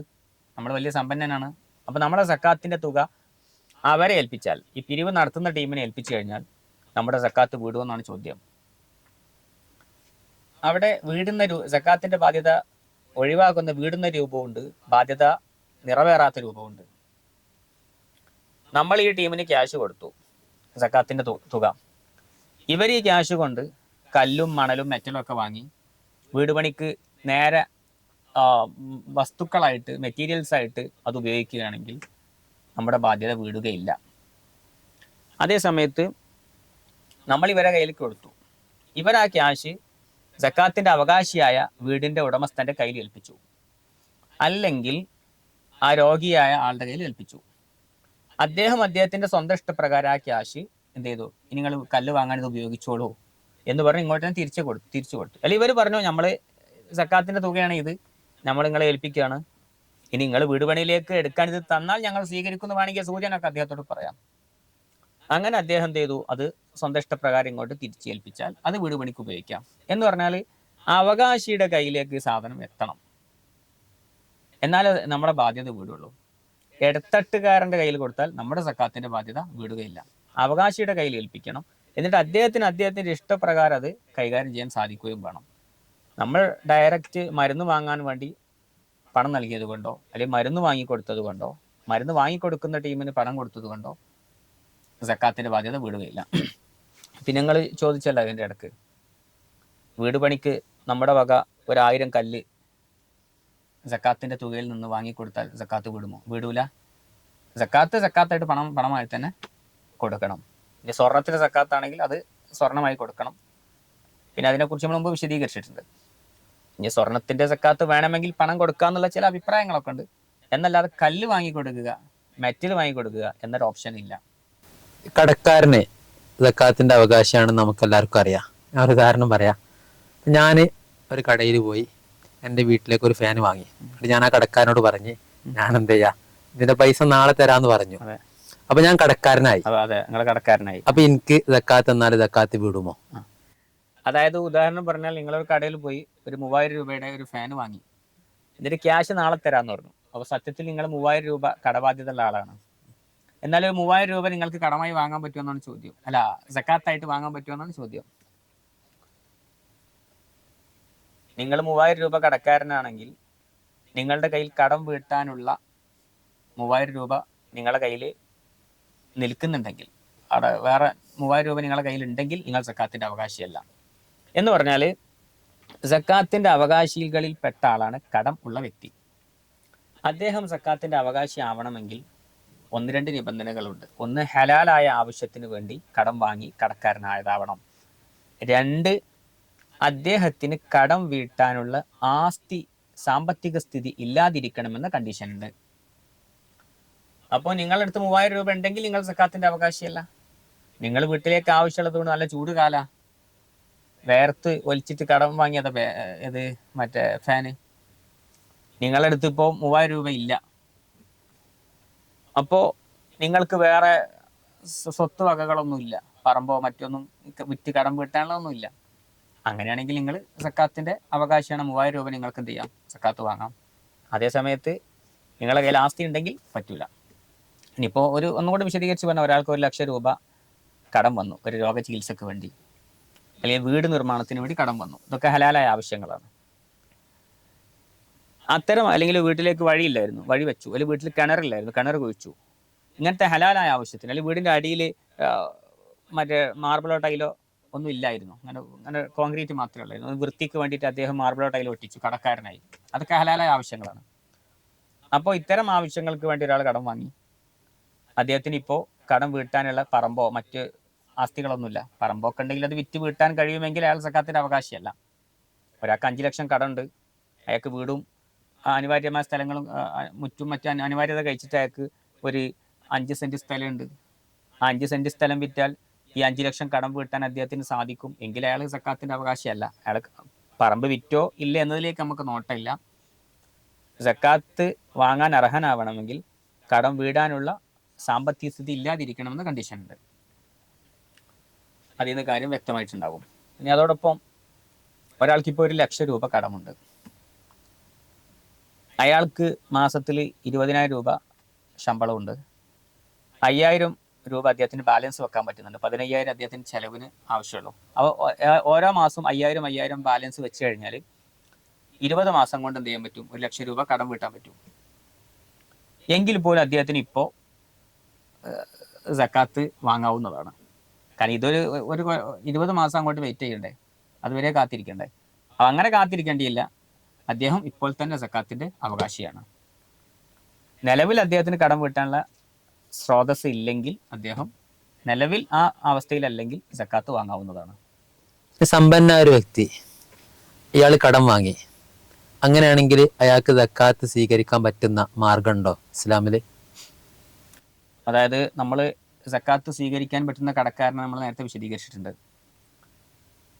അതേ സമയത്ത് സമ്പന്നനായ ആള് കോടികളുള്ള പരകോടികൾ ആസ്തിയുള്ള ഒരാൾക്ക് സക്കാത്ത് വാങ്ങാൻ പറ്റുന്ന രീതിയുണ്ട്.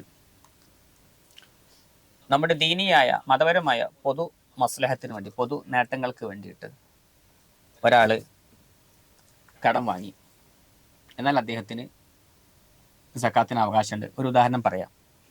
ഒരു പ്രദേശത്ത് പള്ളിയില്ല, അവിടെ പള്ളി ഉണ്ടാക്കണം. അതിനുവേണ്ടി ഒരു സമ്പന്നൻ മുന്നിട്ടിറങ്ങി. എന്നിട്ട് അദ്ദേഹത്തിന്റെ കീശയിൽ നിന്ന് ക്യാഷ് എടുക്കാതെ, അയാളുടെ കയ്യിൽ ഇഷ്ടംപോലെ ക്യാഷ് ഉണ്ട്, സ്വന്തം പോക്കറ്റിൽ നിന്ന് എടുക്കാതെ പള്ളി നിർമ്മാണത്തിലേക്ക് വേണ്ടി, ആ ലക്ഷ്യത്തിന് വേണ്ടി ആളുകളിൽ നിന്ന് കടം വാങ്ങി. പള്ളി നിർമ്മാണ ആവശ്യത്തിന് വേണ്ടി കടം വാങ്ങി. എന്നിട്ട് അങ്ങനെ അദ്ദേഹം ഒരു കോടി കൊണ്ട് പള്ളി നിർമ്മിച്ചു എന്ന് സങ്കല്പിക്കുക. എന്നാൽ അദ്ദേഹത്തിന് ആ 1 കോടി രൂപ സക്കാത്തായിട്ട് സ്വീകരിക്കാവുന്നതാണ്. അതേസമയം സ്വന്തം പോക്കറ്റിൽ നിന്ന് കടമെടുത്ത് അത് പള്ളിക്ക് വേണ്ടി ചെലവാക്കിയാൽ അദ്ദേഹത്തിന് സക്കാത്ത് സ്വീകരിക്കാൻ അവകാശം ഉണ്ടാവുകയില്ല. അപ്പോൾ അതേപോലെ തന്നെ ഒരു നാട്ടിൽ മദ്രസ ആവശ്യമുണ്ട്, അല്ലെങ്കിൽ ഒരു ദീനി സ്ഥാപനം ആവശ്യമുണ്ട്, അല്ലെങ്കിൽ സമാനമായ ആവശ്യമുണ്ട്. ഇത്തരം ആവശ്യങ്ങൾക്ക് വേണ്ടി ഒരാൾ മറ്റൊരാളിൽ നിന്ന് കടം വാങ്ങുകയും ഇദ്ദേഹത്തിന്റെ പേരിൽ കടം വാങ്ങിയത് അങ്ങനെ ഇദ്ദേഹം കടക്കാരനായാൽ ഈ ആവശ്യത്തിന് കടം വാങ്ങുന്നത് അങ്ങനെ ഇദ്ദേഹം കടക്കാരനായി കഴിഞ്ഞാൽ ഇദ്ദേഹത്തിന് കടം നികത്താൻ വേണ്ടി സക്കാത്ത് സ്വീകരിക്കാവുന്നതാണ്. അപ്പോൾ സ്വന്തം പോക്കറ്റിൽ നിന്ന് എടുത്ത് ഇതിലേക്ക് ചെലവാക്കിയാൽ പിന്നെ അതിന്റെ പേരിൽ സക്കാത്ത് സ്വീകരിക്കാൻ അവസരമില്ല. പുറമേ നിന്ന് കടം വാങ്ങിയിട്ട് ചെലവഴിച്ചാൽ ഇതിന് അവസരമുണ്ട്. കാരണം അതൊരു നന്മയെ പ്രേരിപ്പിക്കുക എന്നുള്ള സംഗതി അതിന്റെ ബാക്കിലുള്ളത് കൊണ്ട് ഒരു സമ്പന്നനാണെങ്കിൽ പോലും സക്കാത്ത് അദ്ദേഹത്തിന് വാങ്ങാൻ അവിടെ അവസരം ഉണ്ട്. ഇതിനോട് കൂടെ ചേർത്ത് മനസ്സിലാക്കേണ്ട ഒരു സംഗതി ഉണ്ട്. ഫത്തുൽ ഹമീനൊക്കെ വ്യക്തമായി പറഞ്ഞൊരു മസാലയുണ്ട്.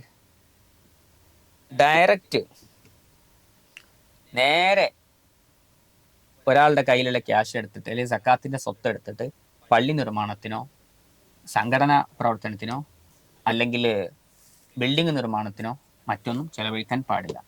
പള്ളിക്കോ മദ്രസിനാണെങ്കിൽ പോലും നിങ്ങളുടെ കയ്യിൽ 1 ലക്ഷം രൂപ സക്കാത്ത് നൽകൽ നിർബന്ധമുള്ള സംഖ്യ ഉണ്ട്, അത് നേരെ എടുത്തിട്ട് പള്ളി നിർമ്മാണത്തിന് കൊടുക്കുക. ഈ സിസ്റ്റം ഒരിക്കലും അനുവദനീയമല്ല. വല യുസ്റഫു മിനസ് സക്കാത്തി ഷൈഉൻ ലികഫ്നി മയ്യിത്തിൻ ഔ ബിനാഇ മസ്ജിദിൻ. മയ്യത്ത് കഫൻ ചെയ്യാനോ പള്ളി നിർമ്മിക്കാനോ സക്കാത്തിൽ നിന്ന് ഒന്നും ചിലവഴിക്കാൻ, ഒരംശം പോലും ചിലവഴിക്കാൻ പാടില്ല എന്ന് ഫത്തുൽ ഹമീനിലും എല്ലാ ഗ്രന്ഥങ്ങളിലും പറഞ്ഞൊരു മസാലയാണ്. കടക്കാരന്റെ വകുപ്പിലൂടെ ഇങ്ങോട്ട് കയറി വരുന്ന രീതി ഉണ്ട് എന്നല്ലാതെ ഡയറക്റ്റ് ഉപയോഗിക്കുന്ന വകുപ്പ് ഇല്ല. പിന്നെ അയാൾക്ക് 5 ലക്ഷം രൂപ കടമുണ്ട്, വേറൊരാള് ഇയാൾക്ക് 5 ലക്ഷം രൂപ എന്ത് ചെയ്തു കൊടുത്തു. ഇയാൾ ഈ പൈസ എടുത്താണ്ട് എന്ത് ചെയ്തു? ഒരു വണ്ടി വാങ്ങി. അങ്ങനെ വാങ്ങാൻ പറ്റുമോ? കടക്കാരനാണ്. അപ്പൊ ഈ കടക്കാരന് കടം മരണത്തിന് വേണ്ടി കിട്ടിയ സക്കാത്ത് കൊണ്ട് വേറെ ആവശ്യത്തിന് വേണ്ടി ചെലവഴിക്കാൻ പറ്റുമോ? എന്ന് പറഞ്ഞാൽ ഒരാൾ സക്കാത്തിന്റെ അവകാശിയാണ്. അയാൾ സക്കാത്തിന്റെ അവകാശിയായത് കടക്കാരൻ, കടമുള്ള ആൾ എന്ന വകുപ്പിലാണ് അവകാശിയായത്.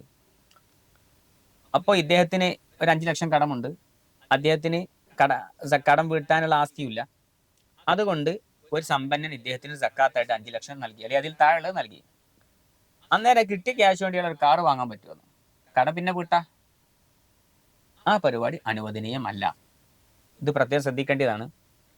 ഒരാൾക്ക് കടമുണ്ടെങ്കിൽ കടമുള്ള വ്യക്തി എന്ന പേരിൽ ഒരാൾക്ക് സക്കാത്ത് ലഭിച്ചാൽ കടം വീട്ടാൻ തന്നെ അത് ചിലവഴിക്കൽ നിർബന്ധമാണ്. ഈ മസ്അല തുഹ്ഫ സക്കാത്തിന്റെ ബാബിൽ വ്യക്തമായി പറഞ്ഞ മസ്അലയാണ്.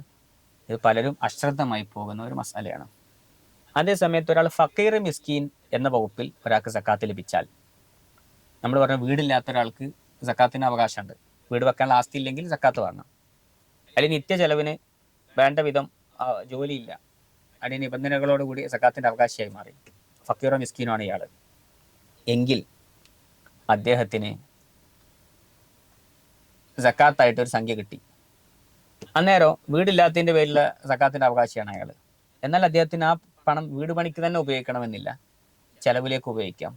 ഇനി ചെലവിന് തികയാത്ത ഒരാളാണ്, അദ്ദേഹത്തിന് ആ നിലക്ക് സക്കാത്തിന്റെ സംഖ്യ കിട്ടി. അത് ഉപയോഗിച്ച് ചികിത്സക്ക് ഉപയോഗിക്കുന്നതിനോ മറ്റേ ഹലാലായ ആവശ്യങ്ങൾക്ക് ഉപയോഗിക്കുന്നതിനൊന്നും തടസ്സം ഇല്ല. കടമുള്ള വ്യക്തിക്ക് കടക്കാരൻ എന്ന വകുപ്പിലൂടെ സക്കാത്ത് കിട്ടിയാൽ കടം വീട്ടാൻ തന്നെ സക്കാത്ത് ഉപയോഗപ്പെടുത്തേണ്ടതാണ്. അത് നിർബന്ധമാണ്. അതിനെതിരെ ചെയ്യൽ തെറ്റാണ്, കുറ്റമാണ്, ഹറാമ് വരും. ഇനി ഒരു വ്യക്തി അയാൾ മറ്റൊരാൾക്ക് 1 ലക്ഷം രൂപ കടായിട്ട് കൊടുത്തു. ഇയാളാണെങ്കിൽ തിരിച്ചു തരുന്നില്ല.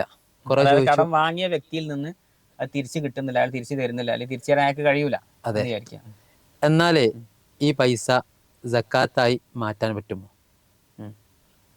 അതായത് നമുക്ക് ഒരാളിൽ നിന്ന് നമ്മൾ കടമായി കൊടുത്ത സംഖ്യ തിരിച്ചു കിട്ടാനുണ്ട്, അദ്ദേഹത്തിന് ഇപ്പൊ തിരിച്ചു തരാൻ കഴിയൂല എന്ന് വിചാരിക്കുക, സങ്കല്പിക്കുക. അദ്ദേഹം സക്കാത്തിന്റെ അവകാശിയാണ്. എന്നാൽ പിന്നെ ഏതായാലും കിട്ടൂലല്ലോ, നമ്മൾ നിയ്യത്തങ്ങ് വെച്ചിട്ട് അത് സക്കാത്താക്കി മാറ്റാൻ പറ്റുമെന്നാണ് ചോദ്യം. ഈ ചർച്ച ഫത്വഹുൽ അവിടെ പറയുന്നത് അങ്ങനെ പറ്റൂല എന്നാണ്. നമ്മൾ നൽകുന്ന സമയത്ത് നിയ്യത്ത് ചെയ്യണമല്ലോ, അല്ലെങ്കിൽ സക്കാത്തിന്റെ സ്വത്ത് നമ്മൾ മാറ്റിവെച്ച് അത് നൽകുന്നതിന് മുമ്പായി നിയ്യത്ത് ചെയ്യണം. ഇങ്ങനെ ആ ഒരു നിയ്യത്തിന്റെ പ്രശ്നം അവിടെ വരുന്നത് കൊണ്ട് ഇത് പറ്റൂല. ഇനി അത് പറ്റണമെങ്കിൽ അദ്ദേഹത്തോട് പറയാം, എനിക്ക് നിങ്ങൾ തരാനുള്ള സക്കാത്തിന്റെ കടം അതിങ്ങോട്ട് എടുക്കുമെന്ന് പറയാം. അപ്പൊ അദ്ദേഹം ഇങ്ങോട്ട് തന്നിട്ട് നമുക്ക് എന്ത് ചെയ്യാം, നിയ്യത്തും വെച്ചിട്ട് അദ്ദേഹത്തിനെ അങ്ങോട്ട് കൈമാറാം. വേണമെങ്കിൽ സൂചന ഒക്കെ കൊടുക്കാം അദ്ദേഹത്തോട്, നിങ്ങൾ എനിക്ക് 1 ലക്ഷം രൂപ തരാനുണ്ടല്ലോ, ഞാൻ ഏതായാലും 1 ലക്ഷം രൂപ ഒരു പാവപ്പെട്ടവർക്ക് സക്കാത്ത് കൊടുക്കാൻ ഉദ്ദേശിക്കുന്നുണ്ട്, അല്ലെങ്കിൽ ഒരു അവകാശിക്ക് കൊടുക്കാൻ ഉദ്ദേശിക്കുന്നുണ്ട്. അത് നിങ്ങളെ തന്നെയാണ് ഞാൻ സെലക്ട് ചെയ്യുന്നതും. അപ്പോൾ നിങ്ങൾ എവിടെന്നെങ്കിലും 1 ലക്ഷം രൂപ നിങ്ങൾ സംഘടിപ്പിച്ച് തന്നാൽ, അദ്ദേഹം വേറെ ആളോട് കടം വാങ്ങിക്കൊണ്ടുവന്നാൽ മതി. നിങ്ങൾ അങ്ങനെ സംഘടിപ്പിച്ച് തന്നാൽ ഞാൻ നിയ്യത്ത് ചെയ്ത ഉടനെ നിങ്ങൾക്ക് തന്നെ അങ്ങോട്ട് തരും എന്ന് വേണമെങ്കിൽ ഒരു ധാരണയിലെത്താം, ഒരു സൂചന പറയാം. അങ്ങനെ എനിക്കൊരു ഉദ്ദേശം ഉണ്ടെന്നൊക്കെ അദ്ദേഹത്തോട് പറയാം. അപ്പൊ അദ്ദേഹം എന്ത് ചെയ്തു, അതങ്ങനെ കൊണ്ടുവന്ന് തന്നു. എന്നിട്ട് ഇദ്ദേഹം എന്ത് ചെയ്തു, നിയ്യത്ത് ചെയ്തിട്ട് അത് അദ്ദേഹത്തിന് തിരിച്ചു കൊടുത്തു. അപ്പൊ അദ്ദേഹം കടം വീട്ടലായി. ആദ്യം അദ്ദേഹം ഇങ്ങോട്ട് തരുമ്പോൾ കടം വീട്ടി, ഇനി ഇദ്ദേഹം അങ്ങോട്ട് കൊടുക്കുന്ന സക്കാത്തായിട്ട് അദ്ദേഹത്തിന് ലഭിക്കുകയും ചെയ്തു. ഇനി ആ ക്യാഷ് നേരെ അദ്ദേഹം വേറെ ആളുടെ അടുത്ത് നിന്ന് കടം വാങ്ങിക്കൊണ്ട് വന്നല്ലോ, അവിടെ കൊണ്ടുപോയി കൊടുത്താൽ അദ്ദേഹത്തിന്റെ കടവും പിടി, ഇദ്ദേഹത്തിന്റെ സക്കാത്തും പിടി, മറ്റേ 3-ാം കക്ഷിയിൽ നിന്ന് കടം വാങ്ങി അതും പിടി. ഇങ്ങനെയൊക്കെ ചെയ്യാൻ പറ്റും. ഇനി അതല്ലെങ്കിൽ നമ്മൾ എന്ത് ചെയ്യുക, നമ്മളെ പോക്കറ്റിൽ നിന്ന് 1 ലക്ഷം റുപ്യ അദ്ദേഹത്തിന് സക്കാത്തായിട്ട് കൊണ്ടുപോയി കൊടുക്കുക. ഇതാ ഞാൻ സക്കാത്ത് തരാൻ, സക്കാത്താണെന്ന് പറഞ്ഞിട്ട് കൊടുക്കുക. അദ്ദേഹം വാങ്ങിയതിന് ശേഷം, അല്ല നമ്മൾ തമ്മിൽ വേറെ ഇടപാടുണ്ടല്ലോ, 1 ലക്ഷം ഇങ്ങോട്ട് തരാനില്ലേ, അതിങ്ങോട്ട് എടുക്കുന്നിട്ട് ആ പൈസ അയാൾ സ്വീകരിച്ചതിന് ശേഷം വേണമെങ്കിൽ എന്ത് ചെയ്യുക, ഇങ്ങോട്ട് വാങ്ങാം. പക്ഷെ അങ്ങനെ ചെയ്യാനൊക്കെ ചില ഒരു പ്രശ്നങ്ങൾ, നമുക്ക് മാനസികമായ ചില പ്രശ്നങ്ങളൊക്കെ ഉണ്ടാവും. മസാലപരമായിട്ട് അതിൽ അങ്ങനെ ഒരു ഓപ്ഷൻ ഉണ്ട് എന്നല്ലാതെ കിട്ടാനുള്ള കടം നേരെ സക്കാത്തിലേക്ക് നിയ്യത്തും വെച്ച് വകുപ്പിലേക്ക് തിരിക്കാൻ പഴുതില്ല എന്നാണ് പറഞ്ഞതിന്റെ ആകത്തുക. ഒരു ഹലാലായ യാത്രക്കാരന് സക്കാത്തിന്റെ അവകാശമാണല്ലോ. ഞാൻ കോഴിക്കോടാണുള്ളത്. അപ്പൊ എനിക്ക് വീട്ടിലേക്ക് എത്താൻ ഒരു 100 രൂപ ഏതായാലും ആകും. അപ്പൊ എനിക്ക് സക്കാത്ത് വാങ്ങാൻ പറ്റുമോ? അതെ. അതായത് ഇപ്പൊ ഞാൻ സക്കാത്ത് കൊടുക്കാൻ ഉദ്ദേശിക്കുന്നുണ്ട് എന്ന് വിചാരിക്കുക, എന്റെ കയ്യിൽ ക്യാഷ് ഉണ്ട്, നിങ്ങൾ ഇവിടുന്ന് കോഴിക്കോട്ട് നിന്ന് നിങ്ങളെ വീട്ടിലേക്ക് പോകാൻ ഉദ്ദേശിക്കുന്നുണ്ട്. അപ്പൊ 100 രൂപ നിങ്ങൾക്ക് ആവശ്യമുണ്ടെങ്കിൽ 100 രൂപ സക്കാത്തായിട്ട് ഞാൻ നിങ്ങൾക്ക് തരാൻ പറ്റുമോ എന്നുള്ളതാണ് ചോദ്യം. അതായത് സക്കാത്തിന്റെ അവകാശികളുടെ കൂട്ടത്തിൽ ഹലാലായ യാത്രക്കാരൻ എന്നുണ്ട്. അവന്റെ മാനദണ്ഡം എന്താണെന്നുള്ള ചോദ്യത്തിന്റെ ആകത്തുക. ഹലാലായ യാത്രക്കാരൻ സക്കാത്ത് വാങ്ങണമെങ്കിൽ അവിടെ 1-2 നിബന്ധനകളുണ്ട്. ഒന്ന്, സക്കാത്ത് കൊടുക്കുന്ന ആ സമ്പത്തുള്ള നാടുണ്ടല്ലോ. ഇപ്പൊ ഞാനിപ്പോ ഇവിടുന്ന് എൻ്റെ സമ്പത്തിന് സക്കാത്ത് കൊടുക്കുകയാണെങ്കിൽ ഈ നാട്ടിൽ നിന്ന് ഒരാൾ ഈ സക്കാത്ത് നിർബന്ധമാകുന്ന സമയത്ത് യാത്ര പുറപ്പെടുന്നുണ്ടെങ്കിൽ അയാൾ സക്കാത്തിന്റെ അവകാശിയാണ്. അല്ലെങ്കിൽ ഒരു വഴിയാത്രക്കാരൻ ഇവിടെ എത്തിപ്പെട്ടു, ഇതിലൂടെ ഒരാൾ യാത്ര പോവുകയാണ്, അന്നേരം എൻ്റെ അടുത്ത് എത്തിപ്പെട്ടു, എന്നാലും അയാൾ സക്കാത്തിന്റെ അവകാശിയാണ്. പക്ഷെ അവിടെ ഒരു കണ്ടീഷൻ ഉണ്ട്, അദ്ദേഹം യാത്രക്കുള്ള സാമ്പത്തിക ശേഷി ഇല്ലാത്തവനായിരിക്കണം എന്നൊരു കണ്ടീഷൻ ഉണ്ട്. അപ്പൊ ഞാൻ അങ്ങോട്ട് ചോദിക്കണം, നിങ്ങളുടെ പോക്കറ്റിൽ 100 രൂപ ഉണ്ടോ? ഉണ്ട്, എന്നാൽ പിന്നെ നിങ്ങൾക്ക് സക്കാത്ത് വാങ്ങാൻ അവകാശമില്ല. അതേ സമയത്ത് നിങ്ങൾ പോക്കറ്റിൽ പൈസ ഉണ്ട് എന്ന് കരുതി വീട്ടിൽ നിന്ന് ഇറങ്ങി ഉള്ള ക്യാഷ് ബസ്സിൻ്റെ ടിക്കറ്റ് ആയി പോയി, ഇനി തിരിച്ചു പോകാൻ നിങ്ങളുടെ കയ്യിൽ ക്യാഷ് ഇല്ല എങ്കിൽ നിങ്ങൾക്ക് സക്കാത്ത് വാങ്ങിയിട്ട് ആ 100 രൂപയും കൊണ്ട് നാട്ടിലേക്ക് എത്താനുള്ള സക്കാത്തേ കിട്ടൂ. 100 രൂപയാണ് അങ്ങോട്ട് എത്താനുള്ള ആവശ്യമെങ്കിൽ അത്രേ കിട്ടുള്ളൂ. അത് സക്കാത്തായി സ്വീകരിക്കാൻ പറ്റും, അല്ലാതെ അതിലപ്പുറം സ്വീകരിക്കാൻ പറ്റൂല. ഇനി അപ്പോൾ ഒരാൾ ഇപ്പം അപ്പോൾ ഈ ഹലാലായ യാത്രക്കാർക്ക് സക്കാത്ത് കൊടുക്കേണ്ട രീതി വളരെ കുറച്ചേ ഉണ്ടാവുള്ളൂ, എങ്കിലും ചിലപ്പോൾ ഉണ്ടാവും. ഇപ്പോൾ എൻ്റെ അനുഭവത്തിൽ തന്നെ ഉണ്ട്. നമ്മൾ പഠിക്കുന്ന സമയത്ത് ഒരാൾ ഹജ്ജിന് പോകാൻ വേണ്ടിയിട്ട് ഒരു പാവപ്പെട്ട ഒരാൾ വെറുതെ അപേക്ഷ കൊടുത്തു. വെറുതെ അദ്ദേഹം അങ്ങനെ ഒരു അപേക്ഷ കൊടുത്തു. അദ്ദേഹത്തിന് ഹജ്ജിന് പോകാൻ വേണ്ടി പാസ്സായി. അപ്പോൾ ഒരു സുമാർ 5 ലക്ഷം രൂപ വേണമെന്ന് വിചാരിക്കുക അദ്ദേഹത്തിന് ഹജ്ജിന് പോകാൻ. അദ്ദേഹത്തിന് പോകാനുള്ള സാമ്പത്തിക സ്ഥിതിയൊന്നും അയാൾക്കില്ല, സാമ്പത്തിക ശേഷിയില്ല. അങ്ങനെയാണെങ്കിൽ അദ്ദേഹം പോകുന്ന ആ സമയത്ത് പോകേണ്ട ഡേറ്റിൽ ആർക്കെങ്കിലും സക്കാത്ത് നിർബന്ധമായിട്ടുണ്ടെങ്കിൽ അവരുടെ സക്കാത്ത് ഇദ്ദേഹത്തിൻ്റെ ഹജ്ജിന് പോകാനുള്ള യാത്ര ചെലവിലേക്ക് എന്ത് ചെയ്യാൻ പറ്റും? നൽകാൻ പറ്റും. അയാൾ ടിക്കറ്റിൻ്റെ പൈസ എന്താക്കാം, അയാൾക്ക് പോകാനുള്ള ടിക്കറ്റിൻ്റെ ക്യാഷ് സക്കാത്തായിട്ട് നൽകാവുന്നതാണ്. അപ്പോൾ യാത്ര ഉദ്ദേശിച്ച വ്യക്തിക്ക് പോകാനുള്ള സാമ്പത്തിക സ്ഥിതി ഇല്ലെങ്കിൽ മാത്രമേ സക്കാത്ത് സ്വീകരിക്കാൻ പറ്റുള്ളൂ. യാത്രക്കാരൻ എന്ന പേരിൽ സക്കാത്ത് സ്വീകരിക്കാൻ പറ്റുള്ളൂ. ഫക്കീറോ മിസ്കീനോ ഒക്കെ ആണെങ്കിൽ സക്കാത്ത് സ്വീകരിക്കുക, അത് ഈ വകുപ്പിലല്ല എന്ന് മാത്രം. ഒരതിസമ്പന്നായ വ്യക്തി തൻ്റെ ബിസിനസ്സിൻ്റെ ആവശ്യാർത്ഥം ബാംഗ്ലൂർ പോയി. ബാംഗ്ലൂർ എത്തിയപ്പം ഇയാളെ പേസ് എന്ത് ചെയ്തു, ഒരാൾ പോക്കറ്റ് അടിച്ചു പോയി. ഇനി ഇയാളെ കയ്യിൽ നാട്ടിൽ തിരിച്ചു വരാനുള്ള ഒന്നുമില്ല.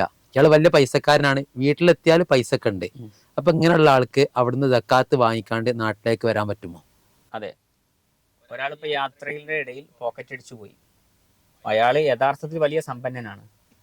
എന്നാൽ ഇനിയിപ്പോൾ അദ്ദേഹത്തിന് എങ്ങോട്ടാണോ പോകാനുള്ളത് അങ്ങോട്ടേക്ക് പോകാനുള്ള അത്രയും ക്യാഷ് സക്കാത്തായിട്ട് സ്വീകരിക്കാവുന്നതാണ്. ഇപ്പോൾ നമ്മളൊരു പള്ളിയിലൊക്കെ സേവനം ചെയ്യുമ്പോൾ നമ്മുടെ പള്ളിയിലേക്ക് ഒരാൾ കയറി വന്നു. ഒരു മഹാസമ്പന്നനാണ്. നമ്മൾ അദ്ദേഹത്തിൻ്റെ രൂപം കോലൊക്കെ കണ്ടപ്പോൾ മനസ്സിലായി. അദ്ദേഹം പറഞ്ഞു, ഞാനിങ്ങനെ ഇന്ന സ്ഥലത്ത് നിന്ന് യാത്ര ചെയ്ത് വരികയാണ്, എൻ്റെ നാടിനി ഇന്ന സ്ഥലത്തേക്ക് പോകാനുള്ളത്. അപ്പോൾ എൻ്റെ പോക്കറ്റ് അടിച്ചു പോയി, ക്യാഷ് ഇല്ലാന്ന് അദ്ദേഹം പറഞ്ഞു. നമുക്ക് അദ്ദേഹം അവകാശിയാന്ന് ബോധ്യപ്പെടുകയും ചെയ്തു. എന്നാൽ അദ്ദേഹത്തിന് ഈ നാട്ടിലേക്ക് എത്താനുള്ള ക്യാഷ് നമുക്ക് സക്കാത്തായിട്ട് നൽകാവുന്നതാണ്. പിന്നെ അദ്ദേഹത്തിന് ചിലപ്പോൾ കടം വാങ്ങാനൊക്കെ എന്തെങ്കിലും വകുപ്പുകളൊക്കെ ഉണ്ടാവുമായിരിക്കും. അദ്ദേഹം അങ്ങനെ റിസ്ക് എടുത്ത് കടം വാങ്ങേണ്ട ആവശ്യമോ അല്ലെങ്കിൽ അദ്ദേഹം അവിടെ ഉള്ള എവിടെയെങ്കിലുമൊക്കെ സ്റ്റേ ചെയ്തിട്ട് ചെറിയ ജോലി ചെയ്ത് അദ്ദേഹത്തിന് സമ്പത്ത് ഉണ്ടാക്കാനൊക്കെ കഴിയും. എന്നിട്ട് സമ്പത്ത് ഉണ്ടാക്കി നാട്ടിലേക്ക് കഷ്ടപ്പെട്ട് പോകേണ്ട ആവശ്യമൊന്നുമില്ല. ഇപ്പം നിലവിൽ അദ്ദേഹം കുടുങ്ങിയ സ്ഥിതിയിൽ അദ്ദേഹത്തിന് സക്കാത്ത് വാങ്ങാവുന്നതാണ്. അതേസമയത്ത് അയാളെ അക്കൗണ്ടിൽ ക്യാഷ് ഉണ്ട്, അയാളെ ഗൂഗിൾ പേ മുഖേന ക്യാഷ് സ്വായത്തമാക്കാൻ പറ്റും, സ്വന്തം അക്കൗണ്ടിലെ ക്യാഷ് തന്നെയാണ്. എന്നാൽ അയാൾ സക്കാത്തിൻ്റെ അവകാശമൊന്നും അല്ല. അക്കൗണ്ട് കാലിയാണ്, അല്ലെങ്കിൽ മൊബൈൽ അടക്കം അടിച്ചുപോയി, ഇങ്ങനെ ഉണ്ടാവുമല്ലോ. പോക്കറ്റിലും ക്യാഷ് ഇല്ല എങ്കിൽ ഇനി അയാൾക്ക് എങ്ങോട്ടാണോ പോകാനുള്ളത് അങ്ങോട്ടേക്കുള്ള ക്യാഷ് വാങ്ങാം. ഏതായാലും ഹലാലായ യാത്ര ഒരു നാട്ടിൽ നിന്ന് പുറപ്പെടുകയാണെങ്കിൽ എങ്ങോട്ടാണ് അയാൾ പോകുന്നത് അങ്ങോട്ട് പോയി പിന്നെ പോകാനും ഇങ്ങോട്ട് തിരിച്ചു വരാനൊക്കെ ഉള്ള ക്യാഷ് അയാളെ കയ്യിലില്ലെങ്കിൽ പോകാനും വരാനുള്ളൊക്കെ ക്യാഷ് അദ്ദേഹത്തിന് സക്കാത്തായിട്ട് സ്വീകരിക്കാവുന്നതാണ്. പൊതുവിശ്വാസിയായ ഒരു വ്യക്തി സക്കാത്തിന്റെ അവകാശിയാണല്ലോ. അപ്പൊ എത്ര കാലം വരെയാണ് ഇയാൾക്ക് സക്കാത്ത് കൊടുക്കാൻ പറ്റുക? അതായത് പൊതുവിശ്വാസി സക്കാത്തിന്റെ അവകാശികളിൽ പെട്ട ആളാണ്. ഒരു പൊതുവിശ്വാസി എന്ന പേരിൽ എത്ര കാലം വരെ സക്കാത്ത് വാങ്ങാം? അതിൻ്റെ ഒരു കാലാവധി ഉണ്ടാവുമെന്നായിരിക്കും ചോദ്യം. അവിടെ കാലാവധിയുടെ മാനദണ്ഡമല്ല ശരിക്കും. പൊതുവിശ്വാസി എന്ന് പറഞ്ഞാൽ ഇസ്ലാമിലേക്ക് പുതുതായി കടന്നു വന്ന വ്യക്തി, നേരത്തെ വേറെ മതത്തിലായിരുന്നു. അദ്ദേഹം ഇസ്ലാമിലേക്ക് വന്നാൽ, അല്ലാതെ ഇടയ്ക്ക് ഇസ്ലാമിൽ നിന്ന് പുറത്തുപോയി വീണ്ടും ഇസ്ലാമിലേക്ക് വന്ന ആളാണെങ്കിൽ അയാൾ സക്കാത്തിന്റെ അവകാശമൊന്നും അല്ല കേട്ടോ. അയാൾക്കൊരു യാതൊരു ആനുകൂല്യമില്ല. ജന്മനാൽ മറ്റൊരു മതത്തിൽ ജനിച്ചു വളർന്നു വന്ന വ്യക്തി ഇസ്ലാമിലേക്ക് വന്നാൽ അദ്ദേഹത്തിൻ്റെ ഈമാൻ, ഇസ്ലാമിലുള്ള വിശ്വാസം ദൃഢമാകുന്നത് വരെ, ഉറക്കുന്നത് വരെ അദ്ദേഹത്തിന് സക്കാത്ത് വാങ്ങാൻ പറ്റും. അപ്പം അദ്ദേഹം ഇങ്ങോട്ട് വന്നെങ്കിൽ അദ്ദേഹത്തിന് ഈമാൻ ഇങ്ങോട്ട് ഉറച്ചിട്ടില്ല. അപ്പോൾ അദ്ദേഹത്തിന് ഇവിടുന്ന് ഇങ്ങനെ സാമ്പത്തികമായ സക്കാത്തുകളും മറ്റും കിട്ടുമ്പോൾ അദ്ദേഹത്തിന് സന്തോഷം ഉണ്ടാവും. അപ്പോൾ ഇവിടെ തന്നെ ഉറച്ചു നിൽക്കാൻ ഒരു പ്രചോദനമാവും. ആ നിലക്ക് അദ്ദേഹത്തിൻ്റെ ഈമാൻ ഉറച്ചു എന്ന് നമുക്ക് ബോധ്യം ഉണ്ടാകുന്ന കാലത്തോളം,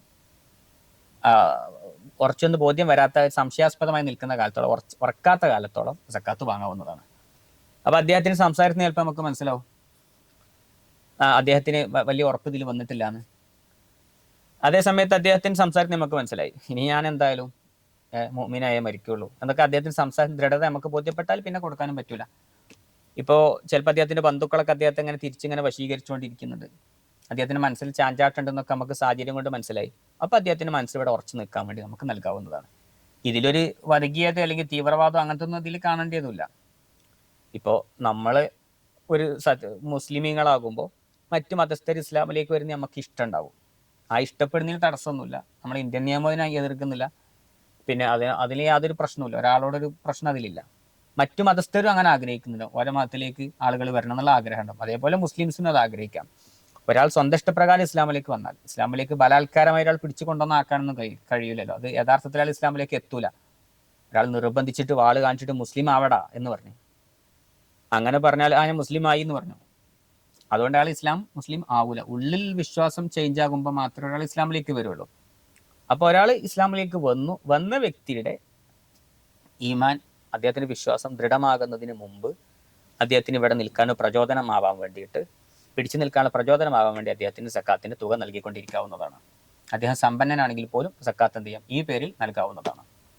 അതേസമയം ഒരാളുടെ വിശ്വാസമൊക്കെ ഉറച്ചിട്ടുണ്ട് എങ്കിൽ ഇദ്ദേഹത്തിന് നമ്മളിങ്ങനെ സക്കാത്തിൻ്റെ ക്യാഷ് ഇങ്ങനെ കൊടുക്കുന്നത് കണ്ടാൽ അദ്ദേഹത്തിൻ്റെ കൂടെയുള്ള മറ്റു ബന്ധുക്കളോ മറ്റോ പ്രചോദിതരായി ഇങ്ങോട്ട് വരുമെന്നൊരു പ്രതീക്ഷയുണ്ടെങ്കിൽ ഇദ്ദേഹത്തിന് കൊടുക്കുന്നത് അവരറിയും. അപ്പോൾ ഇദ്ദേഹം അവിടെ പോയി പറയും.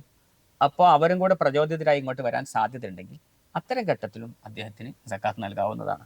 ഇതൊന്നും അല്ലാതെ പൊതുവിശ്വാസി എന്ന പേരിൽ നൽകാൻ പറ്റില്ല.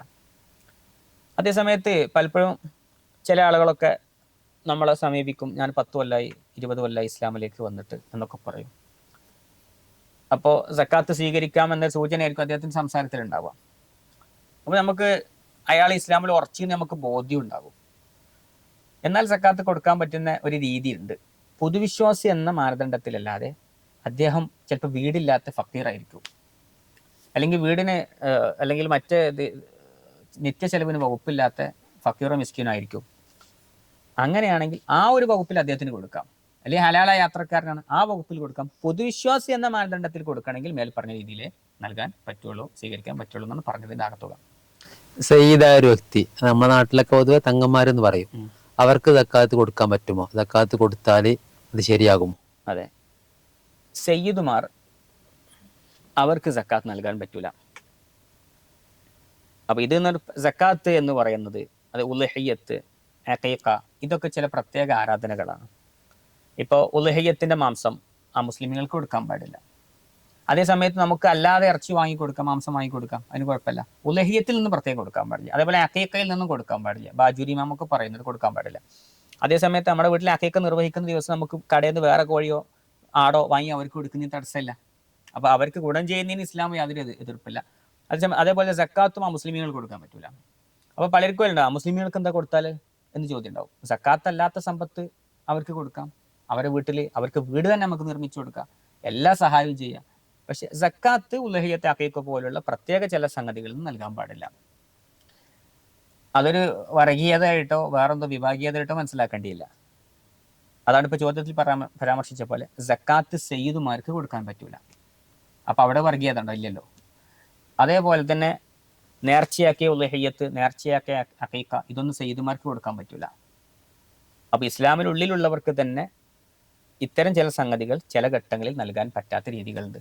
ചുരുക്കത്തിൽ സക്കാത്ത് സയ്യിദുമാർക്ക്, ഹാഷിമിയെ, മുത്തലിബിയെ എന്നീ വംശപരമ്പരയിൽപ്പെട്ട സയ്യിദുമാരായ തങ്ങന്മാർക്ക് സക്കാത്ത് നൽകാൻ പാടില്ല. അവരുടെ സക്കാത്തിൻ്റെ അവകാശികളെല്ലാം അവർ ചിലപ്പോൾ ഹലാല യാത്രക്കാരനാവും, അല്ലെങ്കിൽ കടമുള്ളവരായിരിക്കും, അല്ലെങ്കിൽ ഫക്കീറായിരിക്കും, മിസ്കീനായിരിക്കും.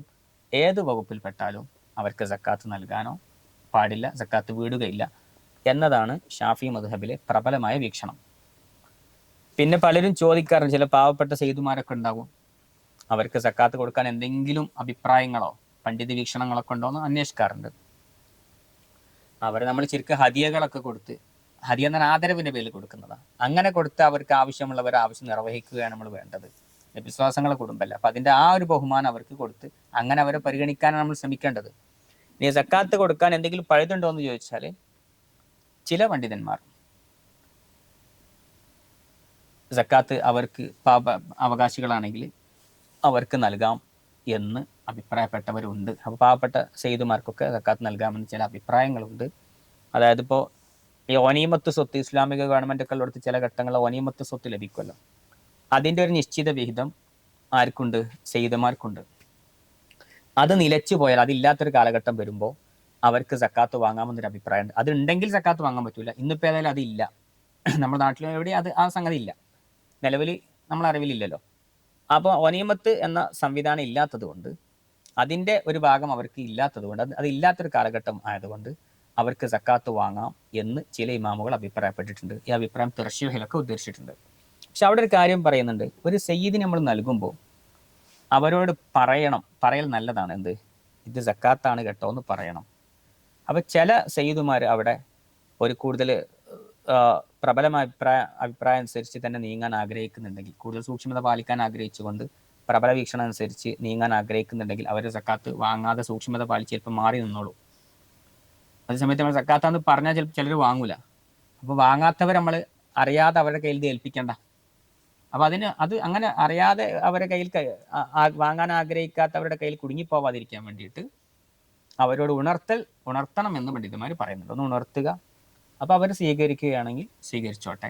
ഏതായാലും അങ്ങനെ നൽകാൻ പറ്റുമെന്ന അഭിപ്രായമുണ്ട്. അപ്പം പാവപ്പെട്ട സെയ്തുമാരൊക്കെ വേണമെങ്കിൽ ആ അഭിപ്രായം അനുസരിച്ച് സക്കാത്ത് നൽകുന്നതിന് തടസ്സമില്ല. എങ്കിലും പ്രബലമായ വീക്ഷണം അനുസരിച്ച് അവർക്ക് സക്കാത്ത് നൽകാവതല്ല. മറ്റ് ഹദിയകളും മറ്റൊക്കെ നൽകി അവരെ ആദരിക്കുകയും സന്തോഷിപ്പിക്കുകയാണ് വേണ്ടത്. ഒരു ചെറിയ കുട്ടി, ആ കുട്ടി ഒരു പരീക്ഷ എഴുതി, ഒരു 2 ലക്ഷം രൂപ സ്കോളർഷിപ്പായിട്ട് ആ കുട്ടിക്ക് എന്ത് ചെയ്തു, ലഭിച്ചു. പിന്നെ പിതാവ് ഈ പൈസ എന്ത് ചെയ്തു, എടുത്തു വെച്ചു. ഒരു വർഷം പൂർത്തിയായി. എന്നാൽ ഈ ചെറിയ കുട്ടിന്റെ പൈസ ഉള്ളത് സക്കാത്ത് ആരാണ് നൽകേണ്ടത്?